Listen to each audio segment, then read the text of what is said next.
Well, hello everyone, and welcome back to costumeco. And today we're going to be doing a Night of the Seven Kingdoms recap of the first episode, the Hedge Knight. And anyway, I just want to say this is amazing because I have my girls back with the queens, and Tatiana's going to be joining us. But with us right now, we have Alicia, AK. We've got Meeks is here, Shadowcat Baratheon. Hello. And I'm costumeco Baratheon. Hold on a second. Go get a thing. Anyway, I just want to tell everybody that we're trying a different platform. So I hopefully you can do this okay. And I just actually, how do we look at the chat? Ciao. My sister was choking downstairs. What? Is she all right? Oh my God. That's why I was like, wait a minute. That's quite the way to start a stream. I hope she's okay. Yeah, she is. Okay, my brother got to her before I did. That's really scary. Are our mirrors, are the cameras like mirrored? Well, mine is, Because you just went left to me. Mine is and I know your door is to the right. Yeah, no, my door is actually to the left. So that my sign looks normal. So I did have to mirror it. I usually mirror it because I have more room on this side, but because I tweaked my camera, I unmirrored it. So. Hi, Anna. Okay. Now we're also simulcasting to Alicia's channel. So, Alicia, do you want to say hello to everyone? Hopefully we are. I think you are. I haven't seen. I have them both up. Okay. I have them both up. Groovy. Excellent. Yes. Hello, folks. Hi. How are we?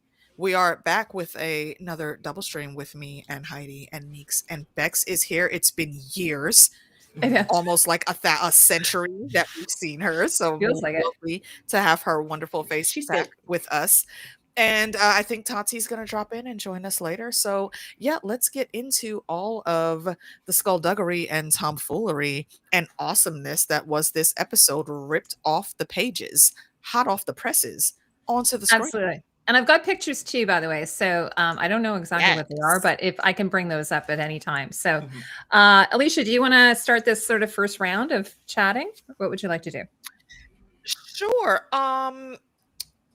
I think my first thought is, and I don't know why it just became my first thought, but I brought it up when we were talking with the boys about it because it was skipped over and I felt it was a disservice to skip over it because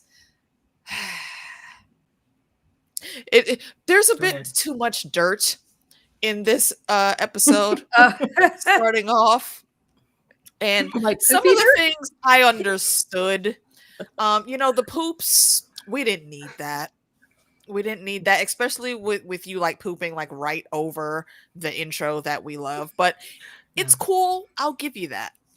My biggest beef on the germs of the situation was our lovely lady at the inn that drank whatever backwash was still left in that dirty cup. And then she refilled and gave it to Doug. Like, ma'am, you had one customer in there. Just one besides him. You couldn't find a clean cup for my guy. It's been a long road. He's grieving. He needs to be fully in his cups. I agree with that. Yes, you should have given him all of the mead, but you could have gave it to him in a clean cup. That was nasty. Well, Alicia, before we go on, Hypatia is asking if we're doing spoilers. I always go for spoilers with discussions. Yeah, I always at least as far up as this episode went. Yeah, exactly. So if you haven't seen the episode, I would just don't watch. But I think we'll just cover the episode and anything in the books, but we won't go beyond that. Does that sound fair? We don't want to ruin it for anybody. Yes. Okay. All right. Sounds good. That sounds good. And yes, Anna, I agree. Serious ick. I was going to say, Alicia, regarding the cup thing, it reminded me of when I was a kid and my parents would have a party. And then the next morning, my brothers and sisters would go around like drinking the pop, the pop out of the glasses and eating the stale chips that were left. And like, they didn't drink the alcoholic drinks, but if there was pop or whatever, they would go around drinking that. It reminded me of that. Absolutely not. Thank you. I'm good. No. I'm okay. Not ever. I cannot weird, remember one time. Thank you. Peter, I will always shout out to T baby. Bring up her lessons. Stop touching shit. That's nasty. I can't. You know what? I don't think he wiped it all. By the way, I didn't get the impression. No, he used grass or anything. There was no There were no leaves there. It was very sickly. sickly. There was a bush, but there wasn't in my rewatch. Loose it was poop. just the tree.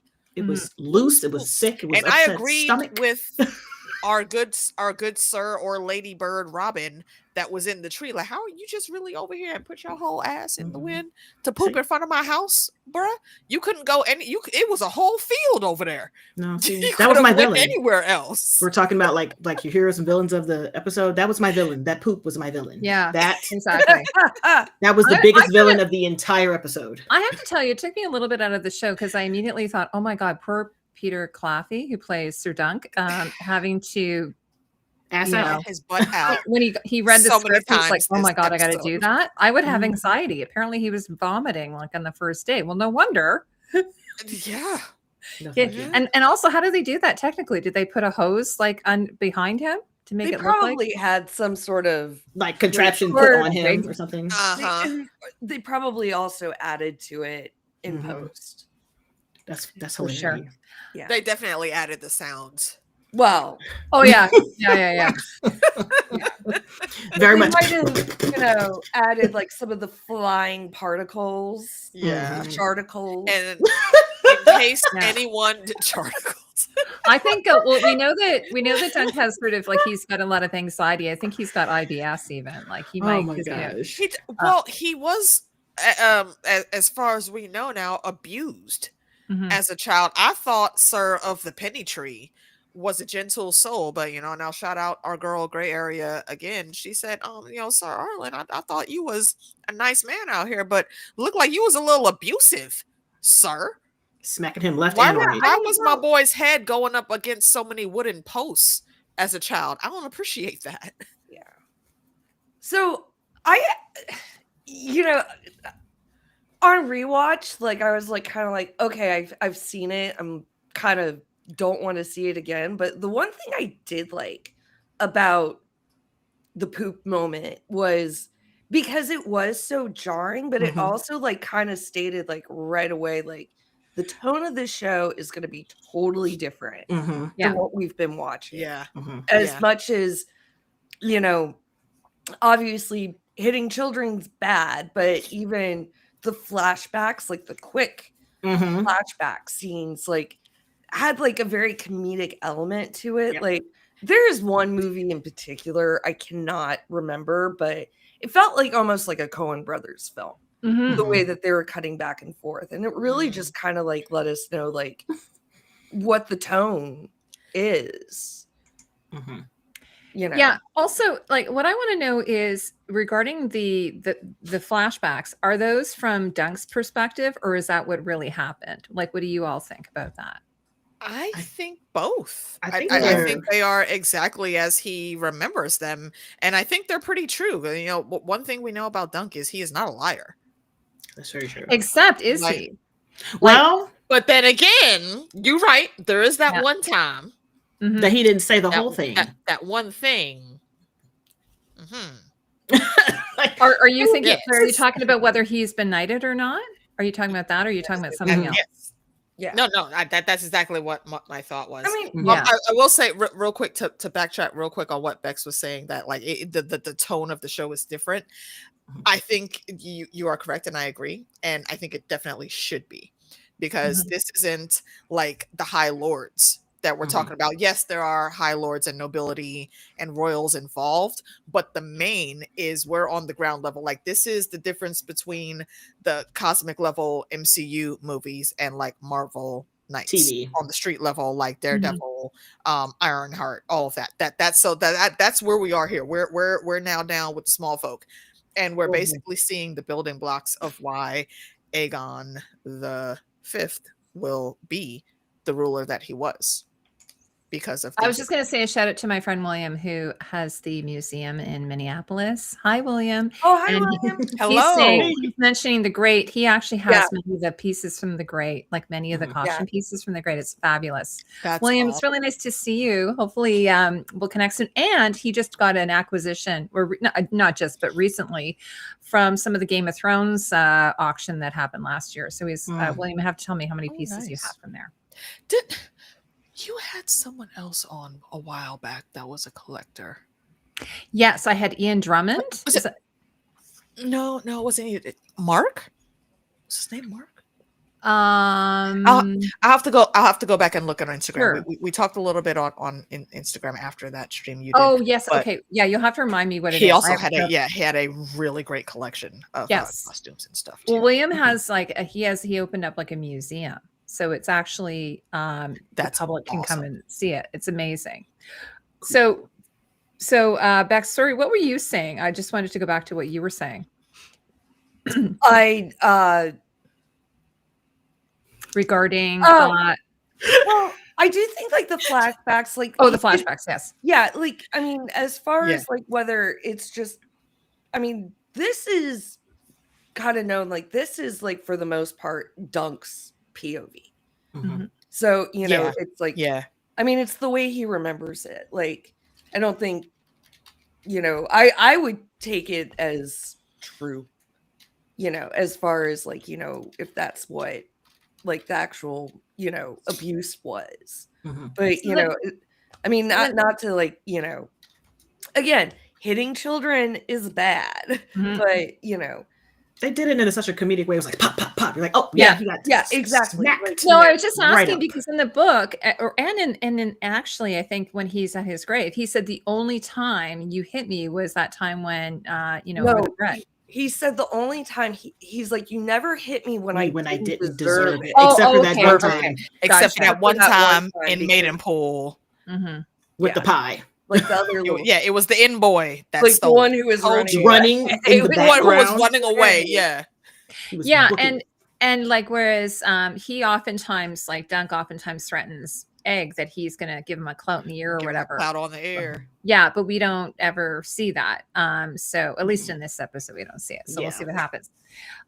Meeks, what did you think about the first episode? Did you have any like sort of things? I didn't listen. The way they can pick a cast, right? I saw them in the interviews and I was like, oh, okay, I see that. And then seeing them in the costumes in the stills, I'm like, oh, okay, they look nice. Seeing them in action, I can't. Perfection. Like, how do y'all do that? Perfect. How do y'all do that? I will never be able to see these actors as anyone else but these characters. I can't. I loved it so much. I instantly fell in love with it. During my reaction, I didn't even really say much. I was just like,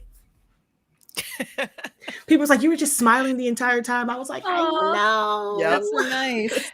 You guys go watch Meeks' reaction. You can see, if you're in my chat room, you can see the link already. It's down there. You don't even got to search for it. Just click. Yeah, it's just man. You'll enjoy yourself. I guarantee you. That was really two punches. Because you got one in the face and then one against the pole. I really like it, and I'm already invested. I didn't realize that I was going to be like all in because I know it's a different tone. I've been telling people that if you've ever seen Heath Ledger's A Knight's Tale, it's literally this, but in Game of Thrones. A Westerosi. Absolutely. And Mark Addy is in A Knight's Tale. So there's that nice connection. Actually, I did a review of the costumes of A Knight's Tale, and I have to say that I love the costumes of A Knight's Tale, but I have done a couple of videos on this. I haven't done a reaction to the show yet, but to the pictures and everything, oh my gosh, I love the costumes in the show. And I know a lot of people say they were very faithful to the book, but actually I think that they are to a point, and then I think that they took it and just kind of next leveled it. I think they're magnificent. I mean, it doesn't seem like they're taking anything away, they're adding like like the scene in Lionel's tent is not like, so they're moving a few things around which I can totally understand as far as like, I read like the first part of the book, that kind of like gets us through, and like, he doesn't go to the game master right away like he does in the show, like, so there's some things moving around, which I can totally understand for like an episodic show. And I mean, so far, like, what has been added, like... By the way, I was going to say about that scene in the tent, one of the things I love, so like in the teaser and in the trailer and the pictures, we only saw Lionel sitting down. So when he got up, and I'm like, oh my God, look at his costume. Like, it's amazing. And he looked like a whirling dervish. Did you guys sort of think that? Like with Absolutely. Oh, amazing. Absolutely. Oh, yes, of course. Yeah. Wait, oh, sorry, Alicia's sending me a message. Oh, yes, of course. I just want to double check before. I didn't know how to do it, so that's perfect that you're doing that. That makes it so much easier. So now everyone can see it. And also keep an eye out for Tatiana. If you see her over in the corner, like waving at us to get in, we'll do. Okay, we'll do. So so I absolutely love that. By the way, because that wasn't in the books at all, to my understanding. Is that correct? Mm-hmm. That whole entire scene in the tent, yeah. And the stomping, I love how ridiculous Lionel is. The stomping, someone said who was the stomping's idea? Was it Daniel Ng's idea to do that? The stomping on the foot? I don't remember. You know what? I didn't pick up something initially when I first watched that scene. And it's weird because normally my radar is very, very honed in on rainbow activities. And it wasn't until I heard someone else reference it, and then I went back and looked, and I was like, huh, okay. You know, dancing is also considered a different form of fighting, but there's something else that's also considered a different form of fighting and dancing, as it were. Well, you know what they say about having, or what is it? What's the expression about dancing leads to? What's the expression about dancing? It's the same thing they say about guitar lessons. Yes. What does it lead to? Yeah. But anyway, no, there was definitely some sexual tension. Is that what you're talking about? Okay. Yes. I love it. I love that because I think Lionel is absolutely a raging bisexual, and he is all in on Sir Duncan the Tall because he likes them tall boys, and I appreciate that about him. He also is very secure in who he is and does not care. I think he went a little bit hard off rip though, like, sir, why are you in my tent? I was hungry. A guy said that I could come in and get some food. And also, I think who is somewhat, I've seen people saying is our Podrick stand-in in little Stefan Fossaway. Wait, is it Stefan? Yes, you got it right. The younger cousin. Okay. Oh wait, Stefan is Stefan is the bastard. Or Stefan the mean one. Stefan's the jerk, mean one. Right? It is Raymond. Who's our young Raymond boys? Raymond is the Podrick. Okay. Yeah, even his costume looks like Podrick, right? Did you guys notice that? The hairstyle, almost down to the hairstyle and everything.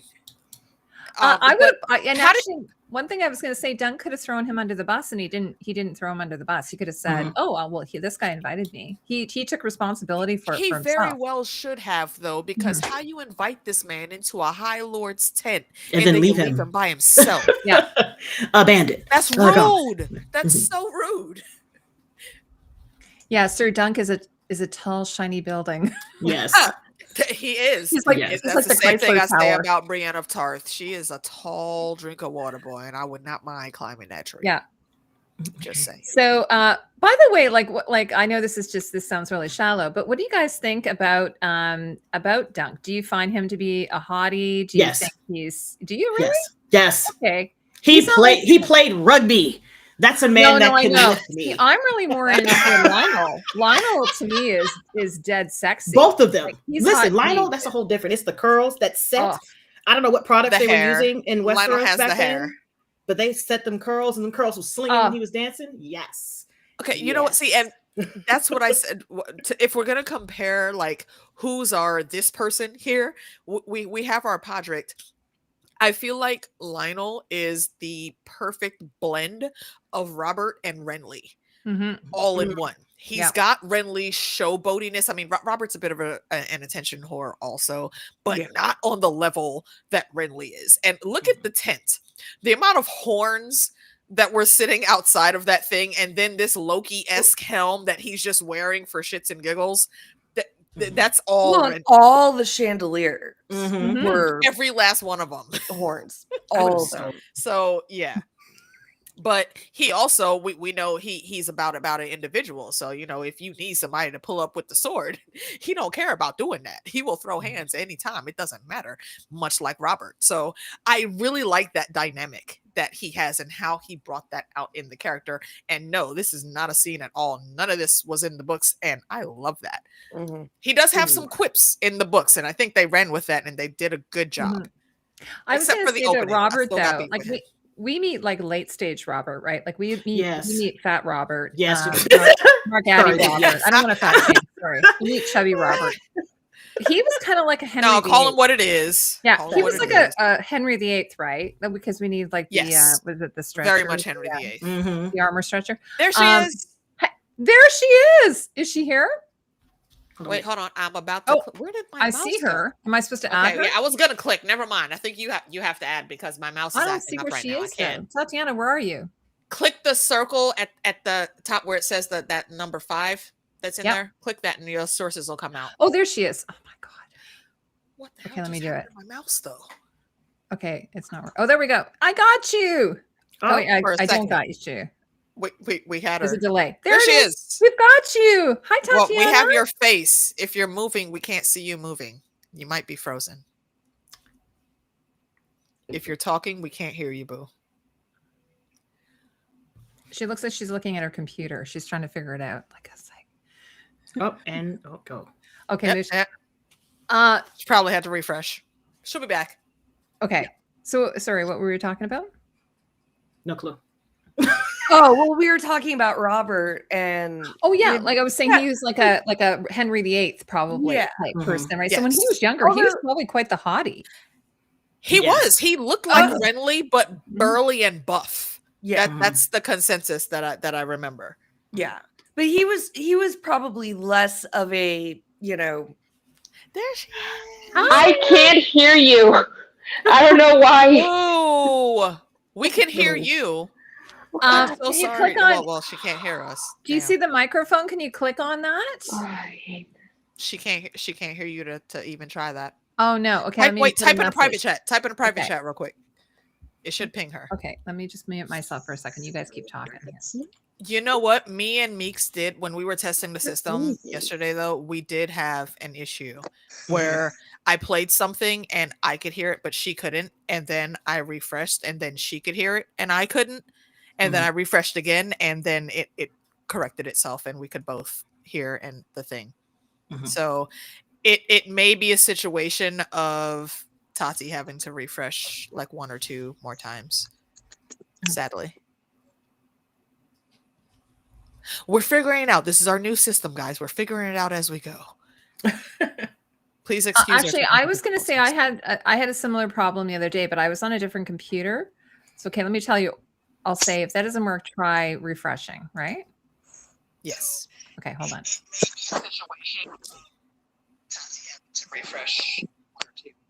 Okay, now we're hearing us. Yeah. And I don't know if you can hear me. We can. Wait, Meeks, you can't hear her?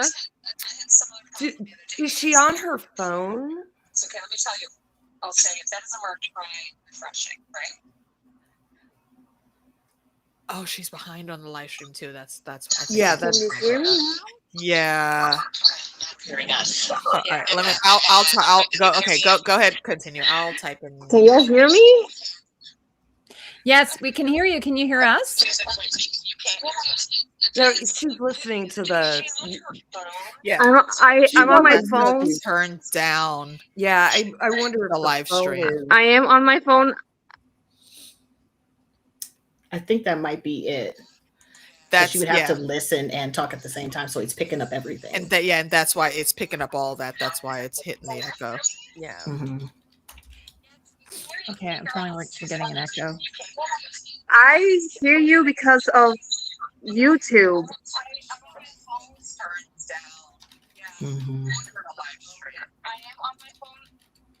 Okay. I think that might be it. Yeah. You mute the YouTube chat. Where did everyone just go? Oh, so that was me. there we go. Sorry. I don't know. I put something. Wait a minute. I'm so sorry. I am a bit of a mess right now, and I can't. No, that's all right. You may need to employ 2 devices. I can hear you because I have the live stream come up on YouTube. Otherwise I couldn't hear you at all. Okay. Okay. Yeah, because it's not going to work. Do you have headphones by chance? That would fix it. Yeah, if you have earbuds or headphones, that would fix it immediately. You may need to employ. Oh, it got quiet. Is she using headphones? Possibly. I'm not sure. Sorry, technical difficulties, guys. Okay. We're working through it. It's not going to work. You have headphones. That would fix it. Yeah, If you okay. have earbuds or headphones. I have my headphones on right now. Like, Are they? and it's on my phone. I can't connect it to my tablet for some reason. I don't know why. Oh, it got quiet. Is she using? I think that's it then. Possibly. I'm not It sure. might be difficult to use on a phone. Okay. What should I do? I can mute her for now until she can figure it out. For now, yeah. Okay, hold on. Maybe that. think Tatiana, I had to. Sorry, I've had to iteration mute you because before. we're getting a lot of reverb from you. So if you're Yeah. able to figure it out, then we can just add you back. Just send me a message. I'll type something in Okay. the chat. So Okay. look at the private chat, Tati. I'll mute you guys. Hi, Go ahead. Santavia. How are you? That's such a nice thing to say. Thank you so much. Thanks. Okay. Okay, so where were we? Once Listen. Tatiana gets her when she figures it out, we'll Listen. add her back. Not saying where were we, man? We don't know. Okay. All right, let's start something else. Let's start a fresh thing. Fresh. Yeah, Alicia, let's start a fresh thing. What should we start? Okay, well, first I wanted to say what's up to the new folks that just came in. Jake, Awesome. Santi, sis, I see you. What's good? Welcome back, everyone that is here with us. We're great to see all you guys. Now, let's see. What is a thing that I noticed? We didn't hear her actual name, but we did get a glimpse of Bay, who is our lady Tansel Too Tall, as they say. And episode 2, I think, is where we're going to get her, full intro and the events of the crux of the culmination of what's coming in the fight. Punk Rock Pollyanna, hey girl. And I like that they gave us that little bit. I'm still upset about the 30 minutes episodes, but I get it. These novellas were very short. They were very short. So, I didn't think they would be able to, really, pack a decent punch with the 30 minutes, but they have. So I'm optimistic about the rest of the season. How do you guys feel about that? I think one of my favorite things about this is that we started out, it was like very muted tones. And then as he buried and like decided to go, well, I got to figure out what to do. They just like upped the saturation and it was just bright and colorful. And it stayed that way throughout the entirety of the episode, which I appreciate. It just not only just a tonal shift in like the acting and the music, how much happier it was, but also the tone and the coloring. Like it was just perfect. I loved it just made me happy just watching how bright and pretty it was and how interactive everybody was. Even though some people were being assholes, it was still interactive and more lighthearted than the standard Game of Thrones stuff. I agree. Like some people were saying they were comparing it to Shrek, sort of the, Donkey and Shrek. Didn't we say something about Shrek last when we talked about it with the boys? I don't remember. Thanks. Yeah, there's a show in Canada called The Littlest Hobo, and I sort of compared it to that because that sounds so perfect. It's like a dog that travel, maybe more like Lassie, travels around from town to town doing assignments, and this is sort of what it feels like. I mean, this is sort of like the origin story, I think, of Dunk, right? It's his origin story. Yes, like definitely. He was a superhero, and then eventually, like, he goes on these adventures. So that's sort of why it kind of reminded me of. If I have any Canadians here, of The Littlest Hobo. I love, by the way, I know some people have complained about the quietness and the slowness and everything. I love that. I like it. I love just stopping. It's kind of so like fitting. Yeah, like I don't know if anyone watched Alt Swift's reaction, and he was saying, they just stopped to have like a sandwich, like Yes. not in Yeah. this episode, but I guess another episode because he did the season review. But just all these little moments that we get, and I love that. I love that we get to sort of see like all of the stalls, the tents, all of the sigils. I love the part where they were showing a proper us. tourney. It is like them setting up the tourney itself. Like he's arrived before the tourney has even begun. And he kind of looks down to see, oh, that's what it's going to look like. And just, I thought that was really kind of exciting. And so Agreed. I love that. And as Meeks is saying, I love the brightness of it compared to, I always get angry about Game of Thrones being so dark, and HOD is kind of dark as well. Yes. Hot D. Can't see. It's like you got to turn up the brightness, Watch it in the daytime. Put something over it. Like it was too much. It was too much. Yeah, we were saying he's kind of like got an IBS, But he did bury him in a very, very shallow grave. He was like 1, 2, 3, and we're done. It's 2 scoops and we're done. Yeah, I guess there's no worries about it around there. I hope there's no animals or anything around that are gonna dig him up after Dunk leaves. And also welcome to Haymaker and Mina into the chat that I'm seeing here. Oh, we've appreciate y'all coming through. Always lovely to see you. And she did come in, but she was scrolling. That's why I didn't pull her up. So I think she's refreshing again. Fingers crossed, y'all. Send up some prayers to the 7 for Tati. Yeah, she wasn't here to the old guys and the new. Unfortunately, we couldn't troubleshoot because she's just joining midstream, so partial stream. So well, I think those were some really great points. I was going to ask you guys, like the characters. We've been introduced to a lot of the characters, and I think you said at the beginning that it was just sort of like you can't even imagine anybody, a different actor playing that character now. So, is there anybody in particular? I know we mentioned Lionel. Is there anyone who stood out to you that you were just like, wow? Egg. Was so good. Yeah. What a precocious kid that kid is. And I know it's like his last name or middle name. I don't remember what Meeks said the other night, but Ansel is what I remember in his name. Yeah. And he is the most adorable freaking thing right now. And given that it's been like 2 years, I think he's like 9 now, but he filmed this when he was 7. Like he came in, he gives me notes of our little bear when she came in, her first acting role. Oh yeah. Coming Can in. you hear me now? Bella. Yes. God, why can't I hear you? Oh. Boo. We were almost there. Oh no. And there's no echo even. Wait, there it is. Yeah, there's an echo, unfortunately. Yeah, there's a slight one. Well, Tatiana, I think what we'll have to do is before the next stream, we can do a test with you and just work out, like troubleshoot it. Because I don't know that I can help you on the fly. And this is a new streaming platform for us as well. Yeah, we don't have enough info to tell you go do ABC. Yeah, I'm thinking the same thing. That'll fix it. So sorry. Yeah, she can hang. Well, anyway, I feel bad, but I don't know what we can do because it's on the fly trying to figure it out. Yeah. So I was going to say. We were talking about Egg. The actor. And I apologize for my sniffing, you guys. I have very weird sinus issues. Sorry. It's that time of year. Totally. It was year round for me. It's someone was asking, are we getting a novella per season? And that's our understanding, right? Yeah. I think that's what it's going to be. Yeah. That's why there's only 6 episodes, because the books are literally that short. By the way, has anybody watched any of the interactions between Peter Claffey and Dexter? Like just, like them doing yes. Yeah, and stuff. No, I have not yet. Like even off screen, the two of them are so cute together. I watched one where they did like Jenga, where Dexter had a giant Jenga, and then Peter had a tiny Jenga.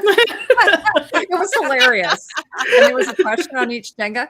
But the two of them are so funny. And I guess, like, you know, they were saying that they went and played Mario Kart together, and people were like, "Oh, that was really nice that you went with Dexter to do that." And he goes, "What are you talking about? I wanted to play Mario Kart." Like, exactly. He's like, "This is not I did it because I'm nice. I did it because I wanted to do it." Yeah, there's wonderful chemistry. And I think that's and this is like, you know, Tony Teflon always talks about the first season. Like, he always gives the first season a chance because that's, you know, it's just sort of warming up and finding its legs and everything.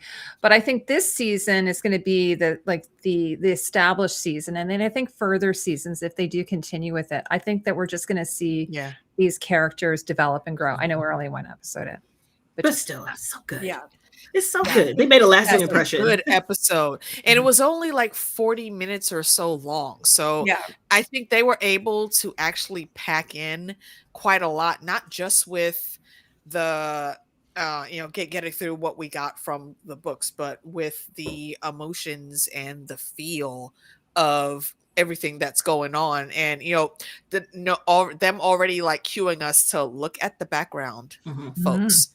That, you know, given those two, like, I called them the mean girls at first.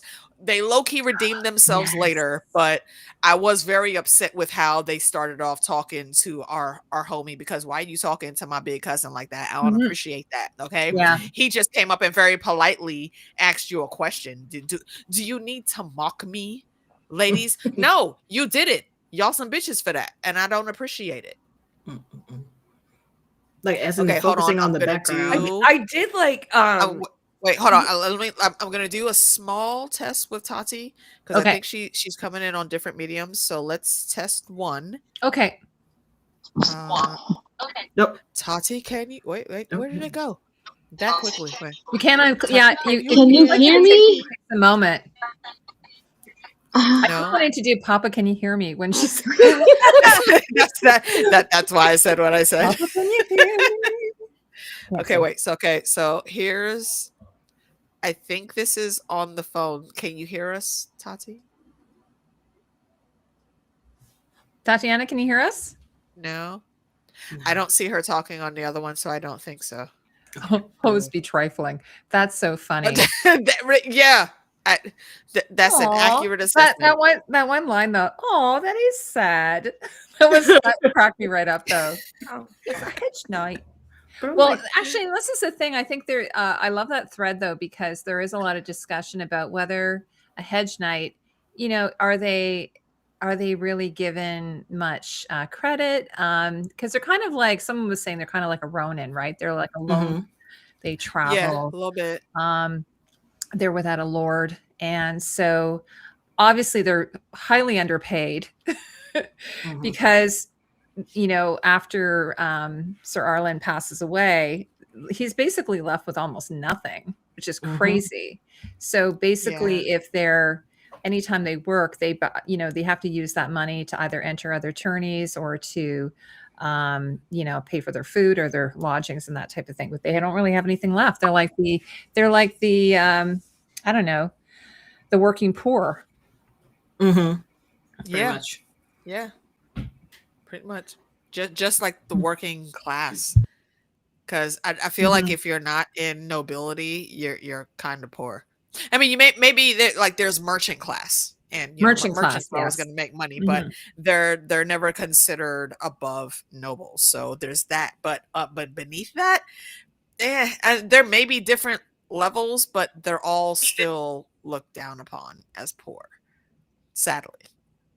Yeah, I remember when I saw his rope belt. This is even before I saw it mentioned in the trailer, and I hadn't read the book yet. I have read the book now. I was like, oh, that's interesting. He's wearing a rope belt because I thought it was kind of strange that they couldn't even afford like a leather belt. Like, his boots are leather, but you walk on those all the time. In the book, it was Sir Arwen's belt, and he had to use a rope. Yeah, to like make it fit. To make it fit. Yeah, so Arwen had a leather belt, but Dunk couldn't wear that. But in this case, he's just wearing a rope belt completely. And then they sort of make it a funny, what kind of knight are you wearing like a rope belt? What kind of knight are you wearing like Tess, can you hear anything, Tati? No. Can you hear anything, Tati? No. No, that looks like a no. Yeah, I know it's really frustrating. No. Yeah.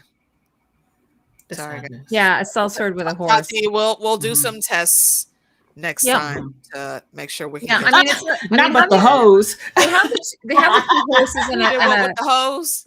The hose. Someone said the hose had no business talking to him like that, like they were nobility. I mean, yeah. I mean, and that is exactly what I was thinking too. I don't remember whether I said it or not when I did the live watch along. But you really over here talking shit to this man. You a hoe? Oh my gosh!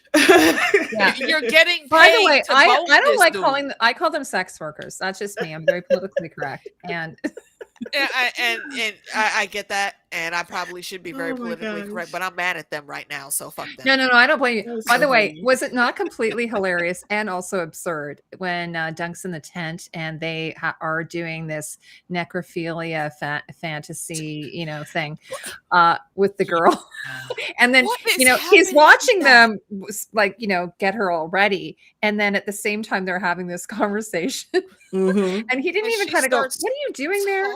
I would have asked. No like, idea. Wait, what the fuck, bitch? You're not dead. And I said the same thing. I was like, wait, hold on. What type of random sex games is that? You know what? No, that's none of my business. It's my fault for having eyes and viewing what y'all were doing. I had no business doing that. I'm sorry.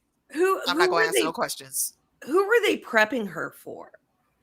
I was assuming Manfred Dondarrion. I think it was Manfred. I think he bought all of them for whatever time he was going to be there for. By the way, there was somebody who said there was a Leah the Lovely in one of my videos. I identified one of them. It turns out it's Red. And what's weird though is Red isn't the one wearing the red wig. So I was super confused at that. Is that correct? There's the one girl, the one on the left who's like, oh, it's a Hedge Knight, only sadder. That one. That's my terrible way of talking. But she, I think she's Red. Rude. Is that correct? And then the other one, I don't know what her name is, but there's another character named Leah the Lovely. So I don't know if that was the one lying down. I mean, this third one, third one's a charm. I'm going to say, yeah, I like that idea. I'm going to say, yes. Oh, there's Daisy. There's a Daisy as well. Yeah. So maybe one of them is Daisy. That might have been the one lying down. I don't know, because they didn't. This is weird, by the way. They didn't release all of the characters' names on IMDb. So when I would see somebody, I was like, "Oh, who is that?" And they didn't. Did you find that? So Ella McHale Rowe is Daisy was the second one with Dondarrion when. Yes, that's right. Yeah. She was the one on the standing to his left or something. Yes. When we were looking at him. So hold on.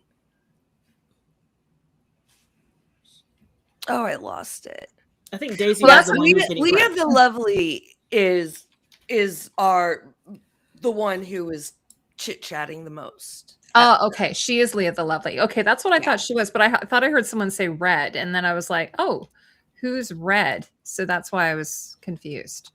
No, I'm sorry. Red was the one. Now I'm getting confused. Who is Daisy? I think you're right. I think Daisy is the one that was standing to the left. Looking at her, I'm looking at her picture. Yeah, I'm looking at her picture. I don't remember. I think there's a picture that's attributed to someone else. So we'll know better next time. Totally. Hopefully. Yeah. By the way, speaking of that, what did you think of Manfred? What did you think of his character? He's wearing a wig and everything. Did you? Is that Sir Ashford, Manfred of Ashford, the game warden? Manfred Dondarrion, the one who refused, who said to Dunk, I don't know who you are. I don't know who the fuck you are, dude. Yeah, he was cunt. He was a bit of a cunt. Yeah, I mean, but it also makes sense. Sir, do you expect me to remember you after 800 people? It did. To remember you. It did. Okay. And also, this is not the man that he fought for. This is the son of the man. That definitely not going to remember you. And I believe he was a kid when Oh, that happened. no. So Yeah. why would he remember you? Yeah. So at this point, you're just that annoying was a him fair thought. when he's trying to go He get just said some. it in a really dickish way. You're a ruiner. Mhm. He's like, you're in my way. You're my path. You know what? The whole thing with Arlen, him asking like, when is Arlen gonna knight me? It kind of reminded me of what we do in the shadows when what's his name? Oh, kept saying- Guillermo. Guillermo kept asking when he's going to be made into a vampire. It kind of reminded me of that. And he's like, "Oh yeah, I'll likely knight you in the morning." You know, he doesn't, and then he's dead. You know, and that's it. So that's what it sort of reminded me of that. Very Monty Python. Heidi, can you check your Insta DMs real quick, please? My Instagram? Yes, por favor. Okay. You guys are making me do too much work. I'm sorry.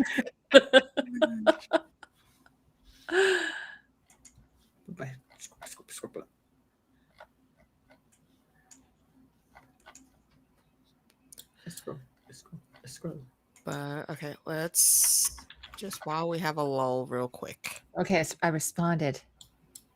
Okay, all right, let's see if maybe we got a refresh. All right, testing, Tati. Hello?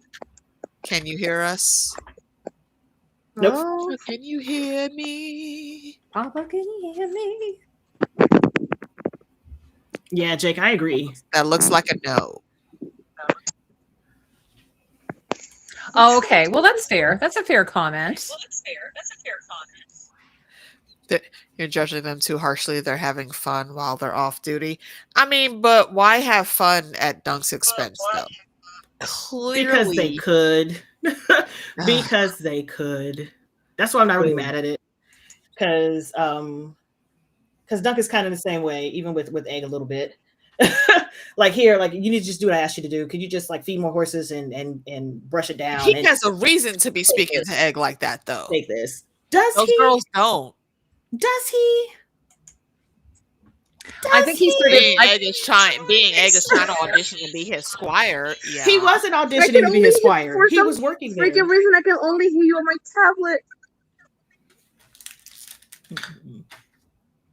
Can you I think connect your earbuds to your tablet?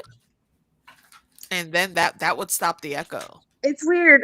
I can hear you on my tablet, but I can't use the video or audio on my tablet. I can only use the video or audio from my phone, but I can't hear you on my phone.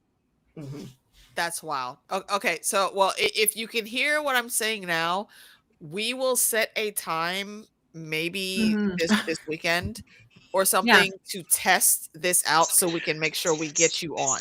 Because to try to troubleshoot right now, it's not working out with the echo. Yeah, I know. I don't want to be a bother. Yeah. Like, I miss your face, though. It is great seeing But you. yeah, I'll probably should just leave the live streams and let you get back to it. But quick, love the show. I'm very excited for it. Okay, bye. All right. Bye, Tatiana. All right. I can hear myself. Yeah, I can hear myself there. It was funny. That reminds me. Years ago, I did an interview where I was interviewing someone, and I said, "Do you have like?" I can hear myself, and then she's like, "Oh, I don't." You know, I'm like, "Do you have earbuds or something?" But anyway, so I did this interview with her, and the whole interview, like an hour interview, I could just hear myself going. It was so weird and uncomfortable. It's just a bizarre. I don't know what it is. Like a weird thing to have that come back at you when you're talking. Yeah. I might stream one day. I'm just lazy. Don't judge me. Well, you stream on the gaming channel, but no, I don't. Not really. I did it I was going to say something regarding Egg, and that I feel kind of like, you know, Dunk was taken as a child from Flea Bottom, and he didn't have like an adult to sort of, you know, parent him. And so the only parenting he's had really is from Sir Arlen. And so the way Sir Arlen has treated him is sort of, that's created his, you know, version of how do I treat a child. So I kind of felt like when the way he was talking to Egg is how Sir Arlen probably would have talked to him. That's sort of what I was thinking. And what I think is probably going to happen is that the more they spend time together, that will sort of start to move away. And perhaps Dunk will see it more as a partnership. Even though he's a child, he's a precocious child, but he's very intelligent. And, they always say, very much so. Dunk the lunk. Yeah, he's got a very quick wit about him. Yes, and it's already showing up. That's why he's there, and he did what he did. He showed up. He's like, "What are you doing here?" Well, I've fed and watered the horses. I brushed them. I made some food. I started a fire. I was going to put up your pavilion, but you didn't have one. Yeah, but I for a night. He didn't just make the food. He caught the food. And I think it's actually worth noting to rewind a bit. And also, thank you, Polly. I see you with the $5 donation. Thank you for that. That was very kind. Much appreciated. And yes, bye, baby Baratheon. I love that. I love that name. That's what I'm gonna call him from now on. Bye, baby Baratheon. We'll vouch for Dunk for the tourney. I think. We'll head to there. He'll definitely be involved in that in some ways.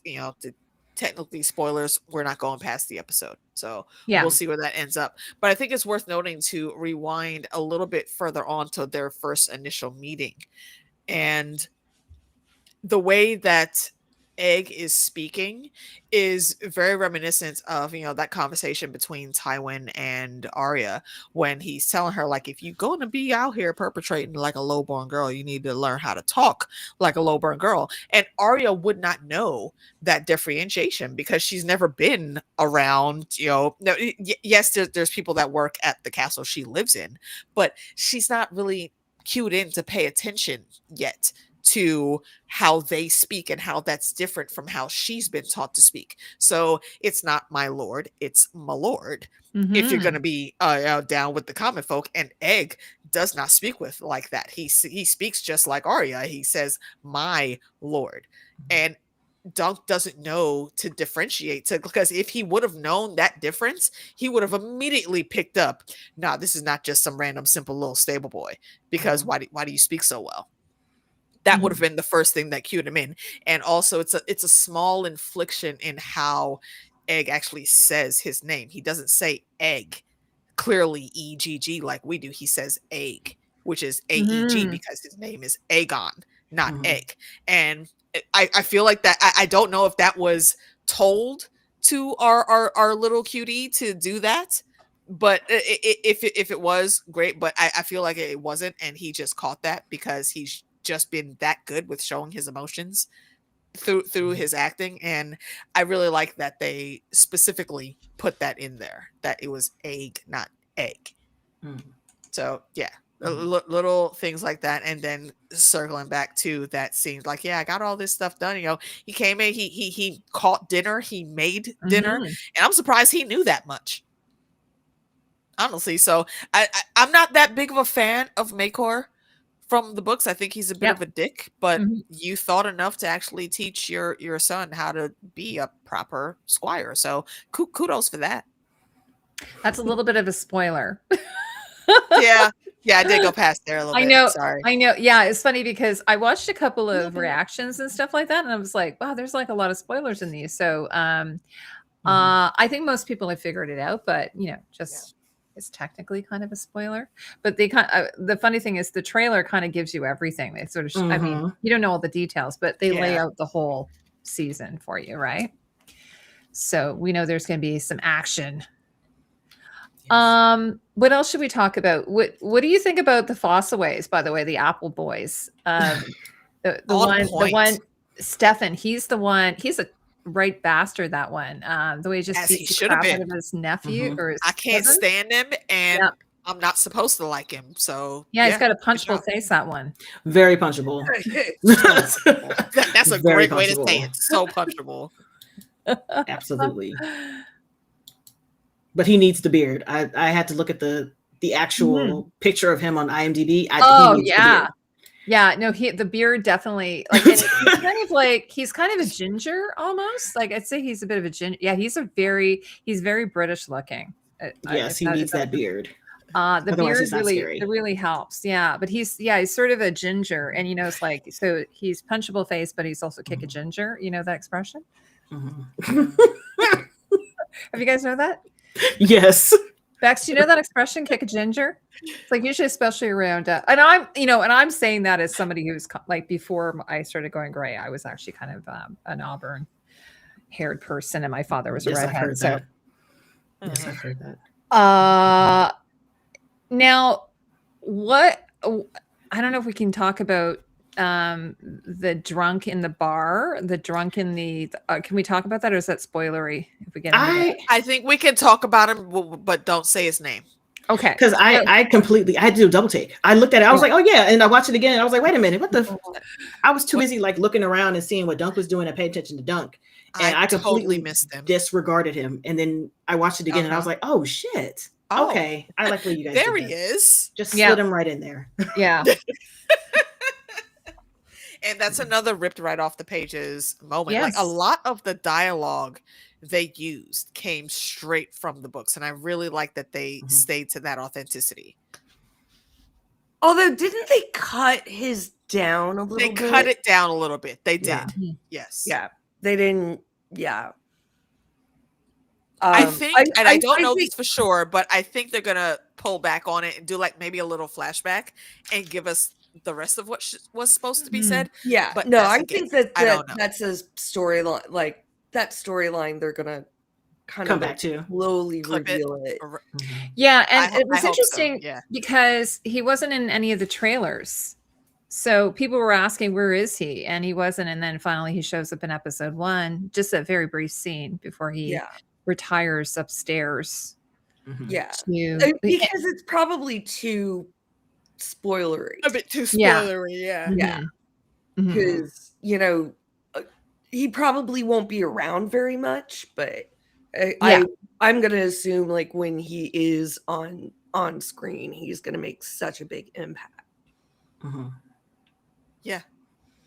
And he only has a few more lines for like this leg of the novellas. Oh, that's true. Yeah. But those lines are key once they come in. Okay, I know we were talking about that one gross scene at the very beginning of the show, but then there's that other scene with Plumber when Dunk goes in. Poor Dunk has had like a couple of times on the doorway. And what did you think of that scene? Like the spitting in the can? I hated it. Like his really gross joke. Grown man spit makes me want to fight everybody in the vicinity. I don't know what it is about adult spit. It was weird because usually like when people are spitting on like that, usually it's because they're chewing on tobacco or something like that. So what was going on there? Did he have like allergies, sinuses? I think he was just nasty. Because ew. And I will give them kudos a little bit on that scene though, because I love that literally Pops is at work and he's working from home and the kids don't got no damn where to go because school is not really a thing there. So they're just there in his office playing swords.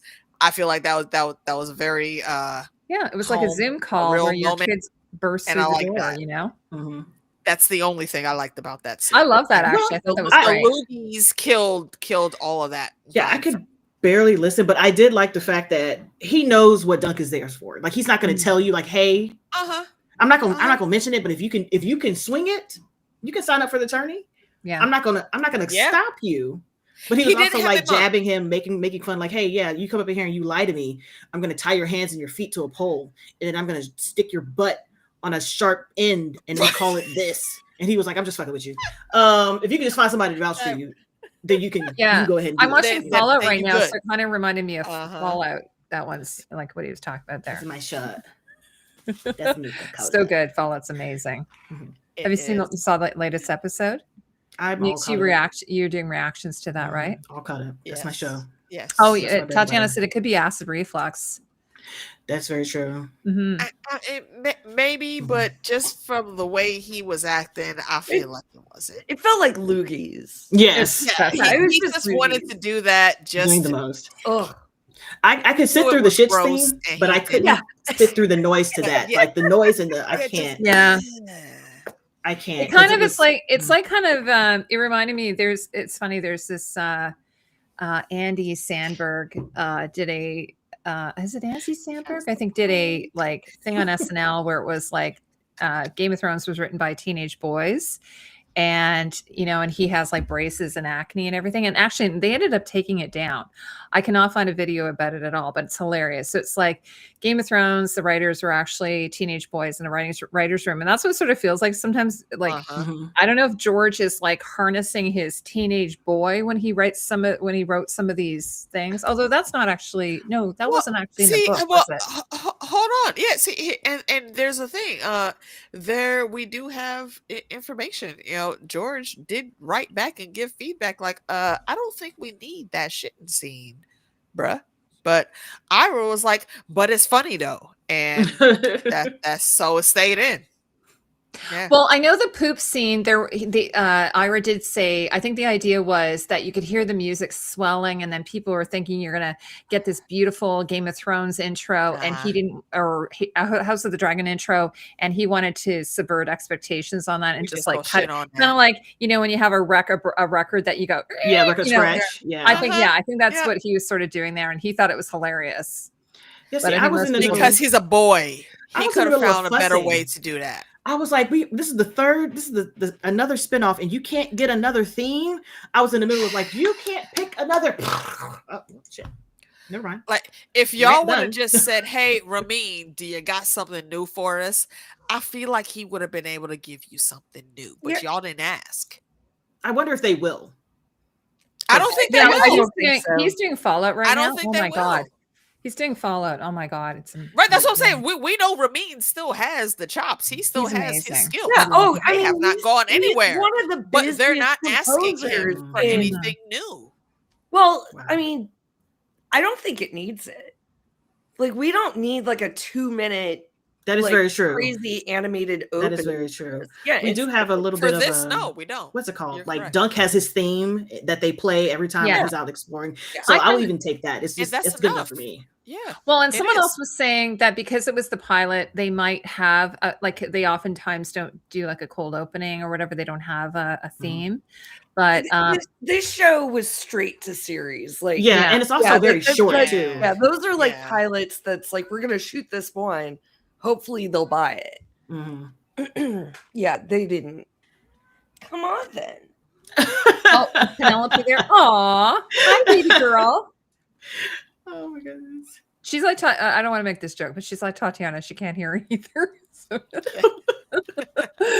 Hi, baby girl. Yeah. I guess I don't mind poop jokes, and I think it's a nice change to not use the GOT theme. Mm-hmm. I'm so tired of Game of Thrones. I'm good with them playing just that smooth violin that was coming in, because again, this is street level Westeros. This is not the High Lords, the nobles, royals game. So I'm good with that. It makes sense to have it be something that simple. I like it. Yeah, and it's it was funny because somebody was saying, "Oh, will I spoil House of the Dragon if I watch A Night of the Seven Kingdoms?" And it's like, well, it's no dragon, so no. This is after that. So I guess I'm like, if you really paid attention to Game of Thrones spoiled everything else, because Joffrey the spoiler. There's so many clips of Joffrey talking about the individual people every single time. I'm on TikTok and I see them put it together. Sir and I just Duncan laugh. the Tall. Like, got 4 pages. Yeah, like we already knew who Dunk was. We're just seeing the beginning of his story right now. Well, you do if you paid attention. Who is the maester at the wall? Maester Aemon. Yes. It was Aegon, right. Yeah, and Maester Aemon name dropped his brother already. Yeah. So but you gotta remember. No, we know who they are, but people don't pay attention that much. I realize doing reactions, a lot of people don't pay attention to things. Show readers only. Fair enough. They don't pay attention to things because they don't watch stuff with captions, and I'm used to watching things with captions, so I'm going to read everything that's coming out of everybody's mouth. Hey, you guys, you should watch stuff with captions on. Just saying. I do. I love captions. There's a video recently that says why you need to watch shows now with captions, and it's something to do with the sound is different now, but also it gives you more information, right? Mm-hmm. Yeah. It does. Yeah, because whenever Dragonfly, some random person off screen comes in and talks, the captions might actually tell you who that person is.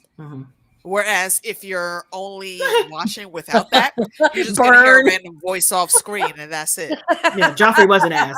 Sir Dunk and Joffrey was a dick for that, and that's why I remember that scene. 4 pages for Sir Duncan the Tall. He must have been a great man, looking at his father, uncle, like, you ain't shit. You don't even have a half a page in here. Like, damn, you suck. Sir.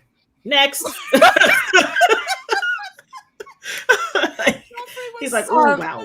You know, Jay, I was talking to a friend about whether or not, you know, I mean, hey Justin, they got to do a lot of steps before they get to Summer Hall. Mm-hmm. Yeah, you know, everybody instantly. Matter of fact, wait, shh. Don't nobody knows what that means. Don't nobody know what that is. We're not. If you read the book, you know. But I'm answering a direct question. Yeah. Oh, okay. I didn't see it. Yeah. Cool. Yeah. So my short answer is like I would be shocked if we get it all the way through. Yeah. Mm-hmm.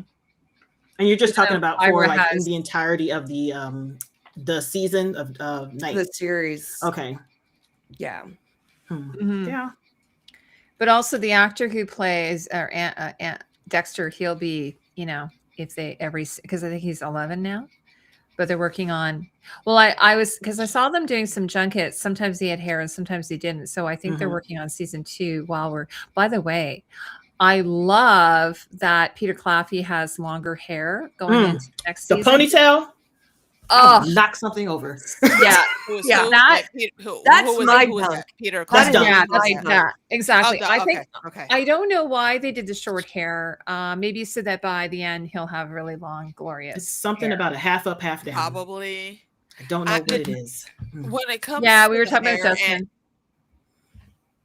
Yeah, Justin, I was looking forward to seeing your face. I am sorry. I hope you feel better soon, my darling. And you can join us next time. Yep. So yeah, that'll be really nice to see that. And then, but it was one of the stipulations George made was that Dexter shave his head, I guess, because it just you can't fake it. You can't be Egg without. Well, yeah, you can't be Egg without looking like Egg. Mm-hmm. Yeah, absolutely. It's okay. He looks cute bald. You're cute. Yeah, you're fine. He does. He's so egg head. He's a little. His head's so big. Okay, so before we started, you guys, Heidi was asking us like what like big bullet points we would like to put, and one of those bullet points was like what our favorite scene was, and I don't know that I have an absolute favorite scene, but the one that does stand out to me, because I think there were so many that I enjoyed. The one that stood out was at near the very end when they're talking about the shooting star, and the way the camera angle was and how the firelight was on Dunk's face, it looked like he was back to being that teenager that he is in the book, because the actor, he's doing a great job, and I'm not saying this to disparage anything, but he looks much older than Dunk actually is. Dunk is only like 17, 18 in the books at the start, but obviously our guy here is not, but that's okay. But the way they did that angle with the firelight, he looked like that kid that still has that wonder about the world, that, you know, he's just lost his father figure, the only father figure he's ever had, and he doesn't know how to go about the world too much anymore. So this is literally 2 kids just trying to going out here roughing it, trying to figure it out, wishing on a star. And I thought that was just beautiful. It was a great moment, and that is I'm gonna give that my gold star for that. I cried like a baby. Punk Rock Pollyanna, Dante, we're trying not to if you haven't read the books, we're trying not to do book spoilers. So we're trying to just stick with the episode and let you kind of follow along and learn about it. So it's one of those things, you definitely don't have to have read any of the books to watch this. This is what's great about it. You know, it probably, I think if you're a book lover, you will absolutely love this for sure. Yeah. And but I think that's one of the things I think even like when I started watching Game of Thrones, I'd read the first book, but I didn't read all the books. But I loved the show without having read the books. So I think it's one of those things you can be a book reader, Same. not a book reader. Yeah. And a lot of people are saying they love the dancing. We have a kitty on the screen. I would like to make sure the kitty gets her due. Of course. Okay, so everyone seems to love the dance scene, of course. Any other scenes you guys like? It was between that and that was the gorgeous. And everything with Dunk and Egg from when they initially got there, and again, ripped right off the pages because the dialogue is spot on. You know, I want to know what the palfrey brush and then oats for all of them. Yeah, you'll get a clout in the ear if you don't do it right, and a copper if you do a good job. And can you handle that? I mean, I could if I wanted. By the way, is a palfrey a particular breed of horse, or is it like the size of a horse? Like I didn't look it up. The breed. It's a breed. I believe it's the breed. Horse. Okay. Yeah. What I love actually about that scene is the fact that they were talking about how the lords would all be in their tents and they would be looking up at the silks, and then while they're looking up at the sky because they're in the outdoors, and they're probably the only ones that are sleeping outside. Yes, and Dunk asks that. He's like, so they're all seeing silk. So wait, so the magic is only for us? And then that's where we cut the episode, and again the way they shot that, and it looks so smile exactly. So sweet. He's like, because this whole time you have to remember, Egg is shooting his shot this whole time, and it's not until this very end scene where Doug says, "Look, okay, if you want to do this, you should go find a better person, but if you want to do this." With me, here's what I can with me. Here's what I can offer. Yeah, that made me cry. That made me tear Egg up. The look of sheer bliss and happiness that comes over Egg's face when he says that is like, yes, sir. It's like, can I have some more, sir? Like, he's like, yes, absolutely. That is all I've ever wanted. Have you guys ever seen the animated Lilo and Stitch? Oh yeah, that's the better Remember when Lilo was talking to Stitch? Well, our family is small and it's little, but it's us, and you can stay here if you want, and we can be your family too. And I was just like, that's the way I felt when he was talking to Egg. Like, this is all we got. Like, I don't have a lot of money. We're not going to have the best meals. We're not going to have the best clothes. We're probably going to sleep outside under the stars more than in a tent. But if you want to stay with me, you can. And I was just like, yeah. Someone was mentioning the audiobooks. By the way, it's Harry Lloyd. Yeah. Who if you get the separate novellas, then it's Roy Dotrice. But if you get A Night of the Seven Kingdoms, it's Harry Lloyd. And I would recommend Harry Lloyd because he is a good narrator. He sometimes does this like little quiet speaking thing that low-key grates my nerves, because at some of the points where he does it, like, I want to hear what you're actually saying, my guy. It's Victor. But that's what it is. You just have to watch Arcane because he does that as the character Victor. All the time. Yeah, that's like his signature speaking move. He'll get real close to the mic and he'll just go, and I have to do this, and I have to do that. I'm just slow whispering. And I'm just like, and then come back to normal. It's a British whisper. Damn it, that was important. By the way, Haymaker says Dunk and Egg are both interviewing for a job. I love that. Literally. They are. Literally. They are, and Dunk doesn't really figure that out or take it on until that moment at the end. By the way, sorry, go ahead. Go ahead. Sorry. No, I was gonna say Peter Griffin is saying he had me sold at Belly will be full. Me sold. I have to say though, I was like, that's real talk. I was a little bit doubtful about the belly being full thing, though. I was like, can you promise? You won't be hungry. No. It's different than your belly will be full. I believe him. It's not that they'll be able to go and find an inn to get food at all the time, but Dunk knows how to hunt. So no, you won't go hungry. But also, your belly will be full. Like, it's like it might be salt fish and what's the other salt meat? Like salted pork, which I think is the name of the next episode, by the way. Salted pork, I think. Salted pork, thank you. I think it's the name of the next that makes episode. sense. Rise into channel on 3 Horses. What's up, Adamantium? It is lovely to see you. Always appreciate you see you coming Yeah.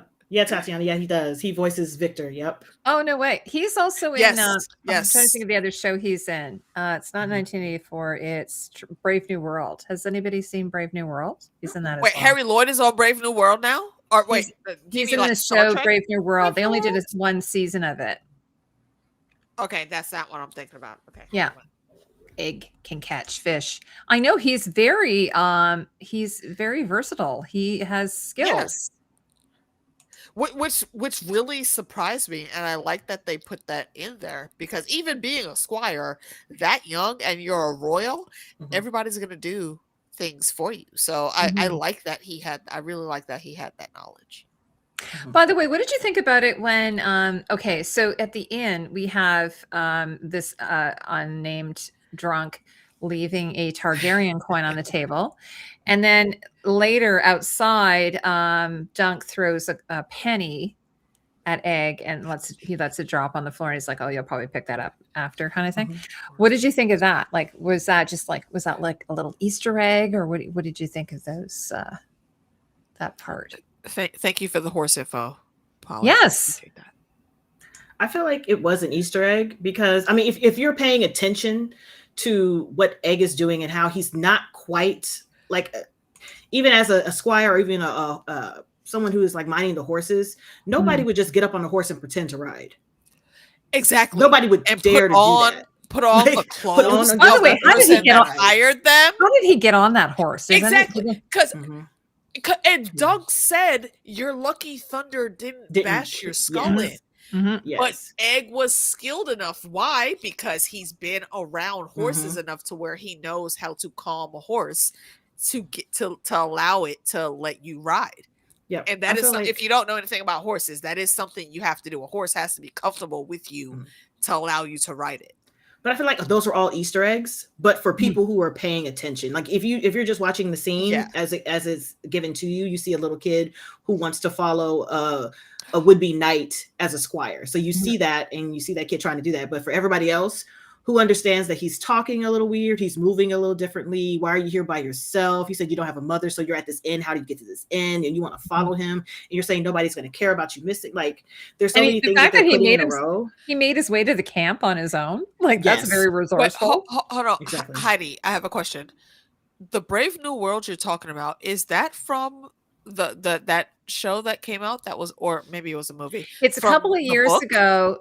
It's a couple of years ago. It's with you know, the actor who plays Solo, like he plays Han Solo in the movie Solo. He's the star of it. And then Henry Lloyd is one of the, you know, I what do they call them when you're like an acolyte, or he's like a, you know, one of the people who really believe in their utopia. A zealot. A zealot. Yeah, he's the zealot. Okay, wait. So you're talking about the Brave New World that was based on the book. Yes. Yeah. Wow. Okay. Yeah. Now I know the story you're talking about. Yeah. Harry Lloyd. And then the actress who's in it, she was from Downton Abbey. So it was, but no, it was really, it was very, it was really, really good. And but anyway, sadly, they only did one season, so they let. There was a cliffhanger. And if you don't know what that show is, watch the show, but definitely read the book. Oh, the book is amazing because it's a very interesting. It's Aldous Huxley on humanity, and also you know, shout out for 1,000 Eyes on One. I heard about it because they talked about it on one of their book review podcasts. So yeah, and one thing I learned their link is in my description also. Is that actually Aldous Huxley, who wrote Brave New World, was actually like his family were friends with H.G. Wells. You know, the famous science fiction authors. So there was that kind of, but that was one of the books I read when I was in school. Yeah. And I've always been a huge fan of it. But anyways, a wonderful sort of interpretation of it. And Harry Lloyd, of course, is amazing in it. Like, I love him. That's awesome. So he's one of the most memorable characters on Game of Thrones, I think. And I'm doing a video on Joffrey. Like, even now, I'm like, oh my God, Joffrey. I made a face. I'm not gonna lie to you. The funniest thing about Joffrey is I keep going through, like, the actor who plays Joffrey, who sorry, remind me what his name is again. Who looks like Caligula. Oh yeah, there's so many times when he's making these weird faces.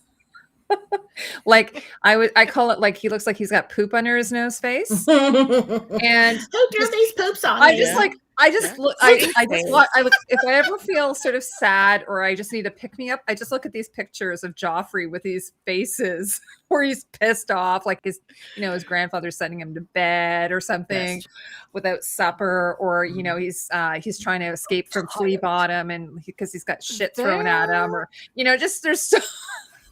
there's just so many good pictures of him. I don't remember exactly what the channel name was. If I do, I'll send it to Heidi so she could put it in the description later. But I think it was something like College Humor or something about that. But they did like a whole clip of Joffrey being a ridiculous little shit montage video to where they changed like some of the words with AI on how he delivered things, and it was hilarious. Oh, Jack Leeson. If I find it, I will send you the link. By the way, Jack Leeson, has anyone watched the Sandman season 2? Because he's in it, eh? Yes. Season 2. I haven't gotten there yet. Yeah, he's in it. It's really fun. Of course he is. He's good. Look, he's tired. Exactly. Oh anyway, my God. sorry, I didn't mean to take over this whole but anyway, I'm kind of obsessed with Joffrey, and he's so well dressed. Like, my gosh, his costumes are so gorgeous. That's awesome. So where are we at here with this show, ladies? I want more, and I'm sad that it's almost over because it's only 6 episodes. Yeah, right. It's already almost over, and they're only a half hour long. I know. Like, this is the longest episode we're getting all season, I believe. Yeah. So we don't really have a villain, except for the pooping scene. We don't really have a villain this episode. The poop is the villain. So the poop is the villain. So we'll have to wait probably till next episode to talk about our favorite villains. Well, wait. Okay, wait. I will put in. He's technically not a full-on villain yet, but we do know he has villainous activities, as have been stated already in the episode, and that is Stefan Fossaway. I knew you were going to say of course. Because you're right. We were told he likes to beat people on the training yard before tourneys to make sure that if he's going against them in any of the lists, they're already injured, so he could take that win. Yeah, that's because you are a little bitch, my guy, and that says to me that you don't really have the skill that you think you have if you're doing all this extra nonsense behind the scenes. So double fuck you. I don't like you. Justin, are you talking about Joffrey Baratheon's actor is Jack Leeson's in House of Guinness? Because I haven't finished it. What's House of Guinness? It's on Netflix. Oh, it's about like the family that made Guinness. Oh, and one of the on. actors who's in it is also in the new House of the Dragon season 3. He plays one of the what's the Greens. He's one of the Greens. That's where I've seen him from. The Terror. I love The Terror. Oh, The Terror. Yes. Okay. So what do you have an MVP of the episode though? Wait, hold on. Mine would be Egg. Mine's Rhino. Oh, thanks, Tatiana. Oh, that is true. It's like, listen, that man's a man. My God. That's not what we're talking about. I'm gonna give it to Lionel. Like when Lionel first came on the screen, I did say, like, if you watch my watch along, I had a little beef because I didn't like how he was speaking. Thanks, that's because you're easily triggered by that. I loved it. I thought it was funny. You're right. I am. But I got over that because he made up for it more than in all of the shenanigans he came with after. So yes, that is the laughing storm, and I hurt him. And his awesome hair. Dance moves and not giving a frack about just being who he is as a person. Like when you see someone that is just comfortable in who they are in their skin, you look that up in the encyclopedia. Comfortable in their skin is his face, right? Well, I think personally, smile. He's dead sexy, and it's so funny. I have to say, I really commend the actor Daniel Ings because he is not that in The Gentleman. He is not dead sexy in the When I tell you a beard, also will do please wonders, go watch it don't The make no Gentleman on sense. Netflix. It makes no sense because I'm looking It's at their just- IMDb it's kinda pictures. like- I'm like, is that really you? Where's the? It's kind of like we were talking about.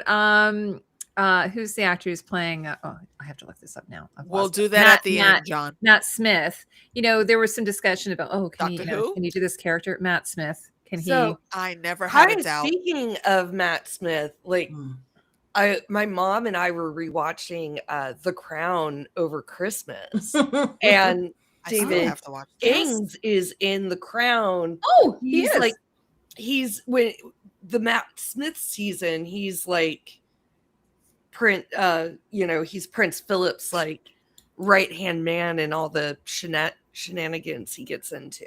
Wow. Oh yes, the earrings. I did too, Ned.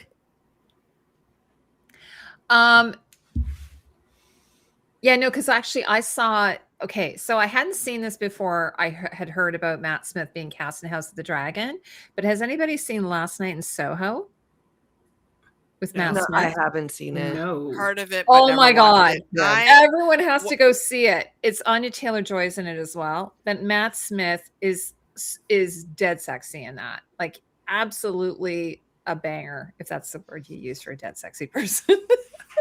I will remember that. Whenever anybody tried to come at me about Matt Smith being cast as David, I was one of those people. Look, that's the Doctor. Okay, y'all don't need to be worried. I get it. You may not know his work, but I'm telling you, just let him cook. Yeah. Okay. I was all for it. Agreed. All for it. Yeah. As soon as I heard Matt Smith, I said, okay, he got that. I'm not even like a Doctor Who fan. I was like, oh yeah, no, he can look like a weird. He can carry. He carries. He can carry it. He can carry Matt it. Smith's in a movie recently where he plays a punk rocker. I haven't seen it. Caught stealing. Yeah, I don't remember. Caught stealing. He is definitely the best part in that movie. Although that movie takes place in 1998 in the Lower East Side. In like Alphabet Which City, makes sense for punk rock. Well, that's a little late. Wait, Lower East Side of New York? Like, yeah, Alphabet City. Okay. 98. Yeah, that's a little late for his. Who's the other actor that's in it? Austin Butler. Oh, that's right. Austin Butler. He fits that vibe New too. York. It was New York when I moved there. That's all I was trying to say. It was New York when Paris was burning. No. This is later. It wasn't later? Later than Paris is burning. Oh, 98. I thought you said 88. My bad. No, 98. Okay. I was going to say Peter Claffey is tall, but apparently Daniel Ings is about 6'2", so he's close. So they're close enough to kiss if they want, you know. I mean, that's what I'm saying. He saw a tall tree of a man. He wants to try to climb that tree. Yeah, and I don't blame him. I think what it is with Matt Smith is his brow, right? So, and he doesn't have a lot of eyebrows, so it just kind of like it shadows his eyes, and that's what gives him sort of an unusual look, in my opinion. But like, and anyway, if like, I highly recommend Last Night in Soho, and he's like totally ripped in that movie too, like completely, because I know he had put on some weight a bit on House of the Dragon, so they had to kind of cover him up a bit, apparently, according to the behind the scenes. Okay, so I think most of us agree that that Lionel's the MVP. There's a couple of other characters that are going to be coming up. I'm looking forward to like Sir Humphrey Harding. I'm looking forward to seeing. Yeah, that I'm looking forward to seeing him. I'm looking forward to seeing our Crown Prince. Yes, Crown Prince. We haven't met any of the Targaryen princes. Fine too. They know how to pick some men. I tell you, Jesus. in the trailers, we've seen Bright Flame and his ridiculousness, and specifically what he says in those trailers. And bro, you talking about your cousin? You talking about your family like that, and now you have an even more punchable face now because you talking shit like that about my guy, my man, one of my favorite kings that never were. Spoilers. Yeah, and that's why I'm saying, that's why I didn't say who exactly specifically.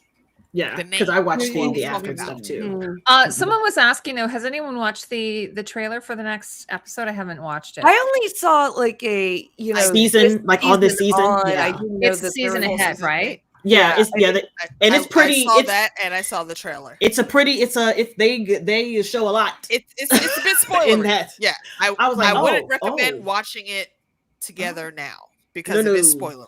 I think I'm just gonna wait because yeah, honestly, I want some surprises, and I want to, even though I have read the book, I want to, and I kind of know what's gonna happen, but I still want to have some surprises, and I'm looking forward to seeing Tansel.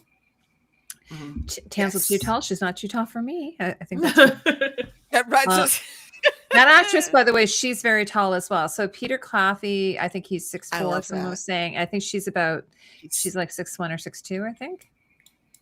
He's or maybe 6'5". with heels. He's 6'5". And if they put her in heels, then I think she's like 6'2" in heels or something. That's cool. So if you look at them, if you see them at the junkets and stuff, you can sort of see the height. And of course, adorable Egg is like so cute. He's like a little a little munchkin. Adorbs. Polly said Matt Smith is your doctor. Tom Baker is my doctor, but Matt Smith, I think, for me is probably number 3. Now, one of the things I wanted to talk about before we get wrapped up or whatever, did you want to talk about the Condal thing, or do you want to just sort of finish up rating the episode, or do you want to leave that for the very end? Well, you had some costume things. Oh, I have some pictures. Have pictures to share? Yeah, let me share those. Let's do that first. Thank you. Then we just comment on it. Okay, I don't know how this is going to work here because I've never used it. Okay, so there's the two hoes or sex workers, as I like to call them.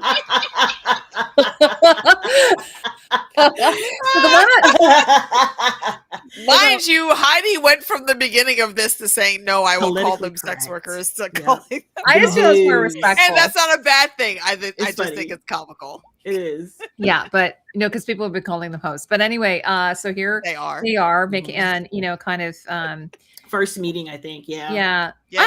I did like how they backtracked and they said, "Oh, we're sorry, we didn't mean to be unkind." Kind of thing. I love their outfits though, especially their outfits are it's gorgeous. like a greenish blue. Oh yes, because they are well paid hoes. Oh yeah, for sure. I think it's worth remembering that they are there. They're not just the random camp followers. They are there specifically for him. Like that's it. That's they have been purchased for the tourney. Yeah, right. For the whole duration of the tourney, however long it lasts, y'all's only job is to do whatever he say. I would be stealing from this set. See, this is why I can't go nowhere. All the time. Look, both of them dresses would be coming with me. That plate, that whatever concoction they're eating would be in my pockets. His scabbard, his sword. Matter of fact, that shield and cloak would all be up under my shirt as I'm walking home and leaving a set for the day. And I know he stunk. Oh God, because of the flies that were around him. Yeah, the flies. Why were there flies buzzing? Did y'all catch that? Because he was stinky. That's why they were like, you stank. I was going to say, by the way, the weapons master on this is the same one who did. I think his name is Tim. He did the weapons for House of the Dragon as well. So absolutely gorgeous weapons. Continuity. But I kind of do feel bad. I mean, he does get a second costume eventually. We saw in the trailer. So, but unfortunately, he has to be sort of in these rags for. Yeah, I told you. So here's the next one. I need to have you on a ginger ale chat at some point. He is so adorable. Look at his little face. How cute is he? And so here he is. This is when he's cooking the fish after he's caught it. I have a question. How do y'all think he actually found Doug's campsite?